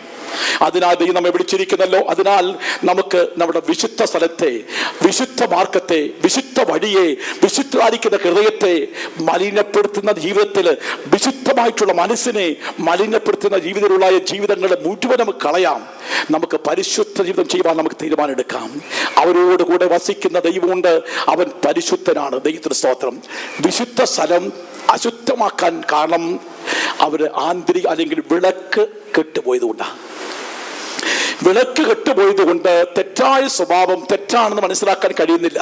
ഒരിക്കൽ ഒരാൾ ഞാൻ പറഞ്ഞു, നിങ്ങൾ ഇങ്ങനെ കോപിക്കുന്നത് ശരിയാണോ എന്ന് ചോദിച്ചു. പറഞ്ഞു, ആരാത്ത പരിശുദ്ധന്മാര് ഇത്ര കോപിക്കാത്ത ആരാ എന്ന പാസ്റ്റർ പറഞ്ഞാൽ ഇങ്ങനെ ചൂടായി നിൽക്കുകയാണ്. അപ്പോൾ അവൻ നല്ല വിശുദ്ധനാണല്ലോ. എന്നാൽ എന്നെ കർത്താവ്, ഞാൻ കോപിച്ച് തെറ്റായിപ്പോയി, എനിക്കിത് ഞാൻ ഒരിക്കലും ഉണ്ടാകരുത്, എനിക്കൊരു പ്രാർത്ഥിക്കണം എന്ന് പറയുകയല്ല. ആരാണ് ഇത്ര പരിശുദ്ധന്മാർ? അതാണ് അവൻ്റെ കണ്ണ് നഷ്ടപ്പെട്ടു പോയി. വിശുദ്ധ സ്ഥലത്തെ അവൻ അശുദ്ധമാക്കി, മലിനപ്പെട്ടു പോയി. പിന്നെ അവൻ്റെ വാക്ക് മുഴുവനും ആരാണ് ആരാണ് ആരാണ്. അങ്ങനെയല്ല ഈ മക്കളെ, ഒരു കുറ്റബോധം ഉണ്ടാകുമ്പോൾ, തെറ്റുകൾ ഉണർത്തിത്തരുമ്പോൾ, നമ്മുടെ തെറ്റിനെ കുറിച്ചുള്ള അനുദപിക്കുവാനുള്ള കൃത നമുക്ക് വേണം. പരാജയങ്ങളും കുറവുകളും സമ്മതിക്കുമ്പോൾ അല്ലെങ്കിൽ ഓർമ്മപ്പെടുത്തി തരുമ്പോൾ അത് സമ്മതിക്കാനുള്ള ഒരു ഹൃദയം നമുക്ക് വേണം. എൻ്റെ സംസാരം പരിശുദ്ധമായിരിക്കണം, എൻ്റെ ചിന്ത പരിശുദ്ധമായിരിക്കണം, എൻ്റെ നോട്ടം പരിശുദ്ധമായിരിക്കണം, നടപ്പ് പരിശുദ്ധമായിരിക്കണം, വഴികൾ പരിശുദ്ധമായിരിക്കണം, എൻ്റെ ജീവിതം പരിശുദ്ധമായിരിക്കണം, എൻ്റെ വീട് പരിശുദ്ധമായിരിക്കണം, എൻ്റെ ജീവിതത്തിൽ വാസം പരിശുദ്ധമായിരിക്കണം, ഞാൻ ആരോട് പെരുമാറിയാൽ സംസാരിച്ചാലും അത് പരിശുദ്ധമായിരിക്കണം. ദൈവത്തിന്റെ സ്തോത്രം. അതുകൊണ്ടാണല്ലോ ഏലീസിനെ കുറിച്ച് പറയുന്നത്. ഒരു കുടുംബത്തിലുള്ള ഒരു സഹോദരി പറയുക, നമ്മുടെ വഴിയെ കൂടെ കടന്നു പോകുന്ന ഒരു പുരുഷനുണ്ട്, ഒരാളുണ്ട്. അദ്ദേഹത്തെ നോക്കിയിട്ട് അദ്ദേഹം ആരാണെന്ന്, വിശുദ്ധനായൊരു മനുഷ്യനാണ്. ഞാൻ ആ വാക്ക് എപ്പോഴും ചിന്തിക്കാറുണ്ട്. നമ്മുടെ വഴിയെ കൂടെ കടന്നു പോകുന്ന ഒരു മനുഷ്യനുണ്ട്. ഭാര്യ ഭർത്താവിന് പറയാണ്, നമുക്കൊരു കാര്യം ചെയ്യാം, ഇതിലേക്കൂടെ പോകുമ്പോൾ താൻ റെസ്റ്റ് എടുക്കാൻ വേണ്ടി ഒരു ചെറിയ മാളിക ഉണ്ടാക്കി കൊടുക്കാം. ദൈവത്തിന് സ്തോത്രം. എത്ര വലിയ സന്തോഷമാ ദൈവമക്കളെ. ഞാനും നിങ്ങൾ നടന്നു പോകുമ്പോൾ നാട്ടുകാർ പറയണം, അയൽവാസികൾ പറയണം, ദേശവാസികൾ പറയണം, സഭക്കാർ പറയണം, ശുശ്രൂഷകർ പറയണം, കൂട്ടുവേലക്കാർ പറയണം, വിശ്വാസികൾ പറയണം, ദൈവമക്കളെ നടത്തിപ്പാർ പറയണം, വിശ്വാസികൾ നടത്തിപ്പാരെ പറ്റി പറയണം, എല്ലാവരെ കുറിച്ച് പറയണം. ഈ ഒരു മനുഷ്യൻ വിശുദ്ധനായ മനുഷ്യനാണെന്ന് സംസാരത്തിൽ അറിയണം, നടപ്പിൽ അറിയണം, പ്രവൃത്തിയിൽ അറിയണം, ഇടപാടിൽ അറിയണം, കൊടുക്കവാങ്ങിൽ അറിയണം, എല്ലാ സ്വഭാവത്തിലും മനസ്സിലാക്കുമ്പോൾ അറിയണം വിശുദ്ധനായ ഒരു മനുഷ്യനാണെന്ന്. ദൈവത്തിന്റെ സ്തോത്രം. ഇങ്ങനെ ജീവിക്കാൻ ആഗ്രഹിക്കുന്നവർക്ക് വേണ്ടി യേശു വേഗം വരാൻ പോകുകയാണ്. ഈ മക്കളെ, പരിശുദ്ധ കൂട്ടർക്ക് വേണ്ടി പരിശുദ്ധനായ കർത്താവ് സ്ഥലമൊരുക്കി വേഗത്തിൽ വെളിപ്പെടാൻ പോകുകയാണ്. വിശുദ്ധ സ്ഥലത്തെ അശുദ്ധമാക്കാതെ സൂക്ഷിക്കണം. അത് വായിക്കുന്നത് ദൈവമക്കളെ. അതുകൊണ്ടാണ് ദേവാലയത്തിൽ നിൽക്കുന്നവരെ ആ ദൈവത്തിന്റെ ഹിതമല്ലാത്ത എല്ലാത്തിനെയും പുറത്താക്കുന്നല്ലോ. യോഹന്നാൻ സുവിശേഷം 2-ാം അധ്യായത്തിന്റെ അതിന്റെ 17-ാം വാക്യോട് പെട്ടെന്ന് വായിച്ചാണ്, സമയം പോയല്ലോ. അപ്പോൾ അവന്റെ ശിഷ്യന്മാർ, നിന്റെ ആലയത്തെക്കുറിച്ചുള്ള എന്നെ തിന്നുകളയുന്നു എന്ന് എഴുതിയിരിക്കുന്നത് ഓർത്തു. എന്താ കാര്യം?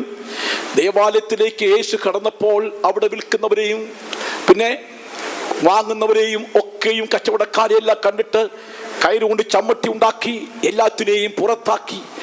പ്രാവ് വിളിക്കുന്നവരോട് പറയുന്നു, എന്റെ ആലയം സകല ജാതികൾക്കുള്ള പ്രാർത്ഥനാലയം വിളിക്കപ്പെടുന്നു, നിങ്ങളോ അതിനെ കള്ളന്മാരുടെ കുകയാക്കി തീർക്കുന്നു. ഇതിനെല്ലാം പുറത്താക്കുവി. എന്റെ ആലയം പ്രാർത്ഥനാലയമാണ്. എന്റെ ആലയം വിശുദ്ധ മന്ദിരമാണ്. എന്റെ ആലയം സ്തുതിയുടെ മന്ദിരമാണ്. എന്റെ ആലയം ദൈവത്തെ സ്തുതിക്കേണ്ട ആലയമാണ്. ദൈവത്തിന് സ്തോത്രം. ദൈവമക്കളെ, നിത്യം നമ്മുടെ കർത്താവ് നമ്മുടെ ഉള്ളത്തിൽ വസിപ്പാൻ തക്കോണം ഒരു വിശുദ്ധ മന്ദിരം ഉണ്ടാക്കണം. ദൈവം നിത്യമായിട്ട് വസിപ്പാൻ വേണ്ടി ഒരു ആലയത്തെ ഉണ്ടാക്കാനായിട്ട് മോശയോട് പറഞ്ഞു, എനിക്ക് വന്ന് പാർക്കുവാൻ വിശുദ്ധ ആലയം ഉണ്ടാക്കാൻ. ദൈവമക്കളെ, നമ്മളെ കർത്താവ് രക്ഷിച്ചിരിക്കുന്നത് നിത്യം നമ്മോടുകൂടെ കർത്താവ് വസിപ്പാനായിട്ടുള്ള ആലയമായി തീരാൻ വേണ്ടിയാ. അതുകൊണ്ട് പ്രാകൃതമായ സ്വഭാവങ്ങൾ, ജഡികമായ സ്വഭാവങ്ങൾ, ശ്രേഷ്ഠ മനുഷ്യരെ പോലെ സംസാരിക്കുന്ന സംസാരങ്ങൾ, പ്രവൃത്തികൾ ഒക്കെ മാറ്റി പരിശുദ്ധത്തിന് വേണ്ടി കാത്തിരിക്കണം. ഈയിടത്തിടയ്ക്ക് ഒരു സഹോദരി മാത്രം താമസിക്കുന്ന വീട്ടില് ഒരു വസ്തുവിന്റെ അതിര് കുറച്ച് ഭാഗം അടുത്ത വീട്ടുകാരെ വെട്ടി അങ്ങെടുത്തു. ഏകദേശം ഒരു 2 സെന്റോളം പോയി കാണും. അപ്പോൾ അവർ ചോദിച്ചു, മതിയോ? എനിക്കിതൊന്നും കൊണ്ടുപോകാൻ ഒക്കെയില്ല, നിങ്ങൾക്കിത് മതിയോ? ഇനി ഇവിടെ വെച്ച് എനിക്ക് അതിര് കെട്ടാമോ? ഇത്രയും മതിയോ എന്ന് ചോദിച്ചപ്പോൾ അവരുടെ മുഖത്തേക്ക് നോക്കി, അയ്യോ ഞാൻ തെറ്റാണല്ലോ, നിങ്ങളിത് മതിയോ എന്ന് ചോദിച്ചു. വഴക്കോ ചണ്ടയ്ക്കോ ഒന്നും പോയില്ല. മതിയോ, നിങ്ങൾ ഇത്രയും മതി എടുത്തല്ലോ, എനിക്ക് പ്രശ്നമേ ഇല്ല, നിങ്ങൾ കുറച്ചുകൂടെ വേണമെങ്കിലും എടുത്താട്ട് ഇത് മതിയോ എന്നൊരു ചോദ്യം ചോദിച്ചപ്പോൾ ആ ജാതിയായ മനുഷ്യന്റെ ഹൃദയത്തിൽ ടച്ച് ചെയ്തു. നന്മയാൽ തിന്മ ജയിക്കുന്നു. ഉടനെ, ഇല്ല, ഈ വെട്ടിയെടുത്തതല്ല, ഞാൻ തെറ്റിപ്പോയി, ക്ഷമിക്കണം. നേരത്തെ കറക്റ്റായിട്ട് അവരുടെ കൂടെ നിന്ന് അതിരിട്ട് കൊടുത്തു. ദൈവമക്കൾ, അതാ ക്രിസ്തുവിന്റെ മാർഗം. ദൈവീയ മാർഗത്തിന് വേണ്ടി ജീവിക്കുന്ന ദൈവമക്കൾ എത്രയോ ശ്രേഷ്ഠരാണ്. പോട്ടെ അങ്ങനെ പറയുവാൻ കഴിവുണ്ടോ? നമുക്ക് സ്വസ്ഥമായി സമാധാനത്തോടെ ജീവിക്കാൻ കഴിയുമോ? നിശ്ചയമായും നിന്റെ ആലയത്തെ പരിശുദ്ധപ്പെടുത്താൻ കർത്താവ് ആഗ്രഹിക്കുന്നു. ദൈവത്തിന് സ്തോത്രം. ദൈവമക്കളെ, സമൂവേൽ വിളക്ക് കിടുന്നതിന് മുൻപായിട്ട് പെട്ടകത്തിൽ അരിക്കുന്ന ഇതു കിടന്നു. ആകാശ രാജാവിന്റെ കാലത്ത് വിളക്ക് കെടുത്തി. ദൈവമക്കളെ, അനേകരുടെ വിളക്കിന്ന് പിശാച് കെടുത്തിക്കൊണ്ടിരിക്കുകയാണ്. പലവിധമായ ചിന്തകളാലും വിചാരങ്ങളും വികാരങ്ങളും പാപസ്വഭാവങ്ങളും ഉള്ളിൽ കൊണ്ടുവന്ന ശേഷം പല ലോകത്തിന്റെ മിഴച്ചതകളും ലോകത്തിന്റെ പാപങ്ങളും ഒക്കെയും അനുഭവിക്കാനായിട്ടുള്ള ചിന്തകൾ കൊണ്ടുവന്ന ശേഷം വിളക്ക് ഇന്ന് കെടുത്തിക്കളയുന്ന അവസ്ഥ വന്നിരിക്കുന്നു. ഇന്ന് രാത്രി പൗർക്കാലം ഇന്ന് വചനം കേൾക്കുന്ന പ്രിയപ്പെട്ടവരെ, നിന്റെ ജീവിതത്തിലുള്ള ആ വെളിച്ചം നഷ്ടപ്പെട്ടു പോയിട്ടുണ്ടെങ്കിൽ മടക്കി വരുത്തുവാനായിട്ട് ആ എണ്ണ നമുക്ക് ആ വിളക്കിലേക്ക് ഒഴിക്കാം. കരിന്തിരി തിരിച്ച് മുറിച്ച് കളയാം. എല്ലാവരും മുടങ്ങാൻ അടച്ച് പ്രാർത്ഥിച്ചാട്ട്. ഹല്ലേലൂയ. നമ്മുടെ വിളക്ക് നമുക്ക് വീണ്ടും തെളിയിക്കാം. നമ്മുടെ അന്ധകാരത്തെ വീണ്ടും മാറ്റാം. ഹല്ലേലൂയ. വെളിച്ചത്തിലേക്ക് കടന്നു വരാം. നിന്റെ ജീവിതത്തിന് ആത്മീയമായിട്ടുള്ള വെളിച്ചം തരുവാൻ കർത്താവ് ആഗ്രഹിക്കുന്നു. ഹല്ലേലൂയ. ദൈവമക്കളെ, ഇതിനുള്ള വെളിച്ചം ഇരുളാകാതെ സൂക്ഷിപ്പാതെ കർത്താവ് ആഗ്രഹിക്കുന്നു. എല്ലാവരും പ്രാർത്ഥിച്ചാട്ട്, യേശുവേ എന്നെയും സഹായിക്കണമേ. താല്പര്യപ്പെട്ട ദൈവമക്കൾ എല്ലാവരും ഒരു നിമിഷം അലറിക്കഴിഞ്ഞ് പ്രാർത്ഥിച്ചാട്ട്. നിന്റെ കുറ്റങ്ങളെ സംബന്ധിച്ച് പ്രാർത്ഥിച്ചാട്ട്. കർത്താവേ തെറ്റിപ്പോയി, കർത്താവേ ക്ഷമിക്കണം, നടപ്പിൽ തെറ്റിപ്പോയി, സംസാരത്തിൽ തെറ്റിപ്പോയി, ഹല്ലേലൂയ, എന്റെ ഇടപാടിൽ തെറ്റിപ്പോയി, യേശുവേ എന്റെ ജീവിതം ശരിയല്ല, കർത്താവേ സഹായിക്കണമേ, യേശുവേ സഹായിക്കണമേ. വിശുദ്ധ സ്ഥലത്തെ അശുദ്ധമാക്കി പോയിട്ടുണ്ടെങ്കിൽ ഇന്ന് പോർക്കാലം നമുക്ക് മടങ്ങി വരാം. യേശുവിലേക്ക് മടങ്ങി വരാം. Hallelujah, hallelujah, hallelujah, hallelujah. എല്ലാവരും പ്രാർത്ഥിച്ചാട്ട്, എല്ലാവരും പ്രാർത്ഥിച്ചാട്ട്, എല്ലാവരും പ്രാർത്ഥിച്ചാട്ട്. നിങ്ങളുടെ കുറ്റങ്ങളെ സംബന്ധിച്ച് നിങ്ങളുടെ കരകൾ ഉയർത്തി, വലക്കൈ കൈ ഉയർത്തി പ്രാർത്ഥിച്ചാട്ട് തീരുമാനം എടുക്കാം. ഇനിയുള്ള ജീവിതകാലം മുഴുവനും യേശുവേ നീ മാത്രം എനിക്ക് മതി. ഇന്ന് ഒരു കാലം നിന്റെ വിളക്ക് കത്തിക്കുവാൻ കർത്താവ് ആഗ്രഹിക്കുന്നു. നിനക്ക് വീണ്ടും പ്രകാശം തരുവാൻ കർത്താവ് ആഗ്രഹിക്കുന്നു. നിന്നെ ഉണർത്തുവാൻ കർത്താവ് ആഗ്രഹിക്കുന്നു.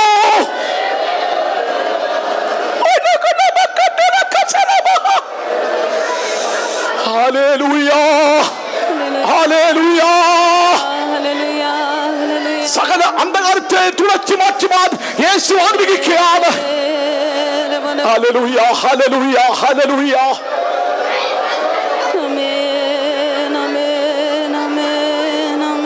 യേശുവേ, ഹല്ലേലൂയ, ഹല്ലേലൂയ, ഹല്ലേലൂയ. യേശുവേ, യേശുവേ, ഹല്ലേലൂയ. tonight. പരിശുദ്ധാത്മാവിന്റെ അഭിഷേകത്താൽ ദൈവമക്കളെ കത്തി ജ്വലിക്കട്ടെ. ആ എണ്ണ പകരുന്നവയ്ക്ക് വിളിച്ചു മാറ്റും. നിന്റെ കരിന്തിനെ കത്തിരിക്കുന്നുവെങ്കിൽ ഇതാ വെളിച്ചം നിനക്ക് തരാൻ പോകുകയാണ്.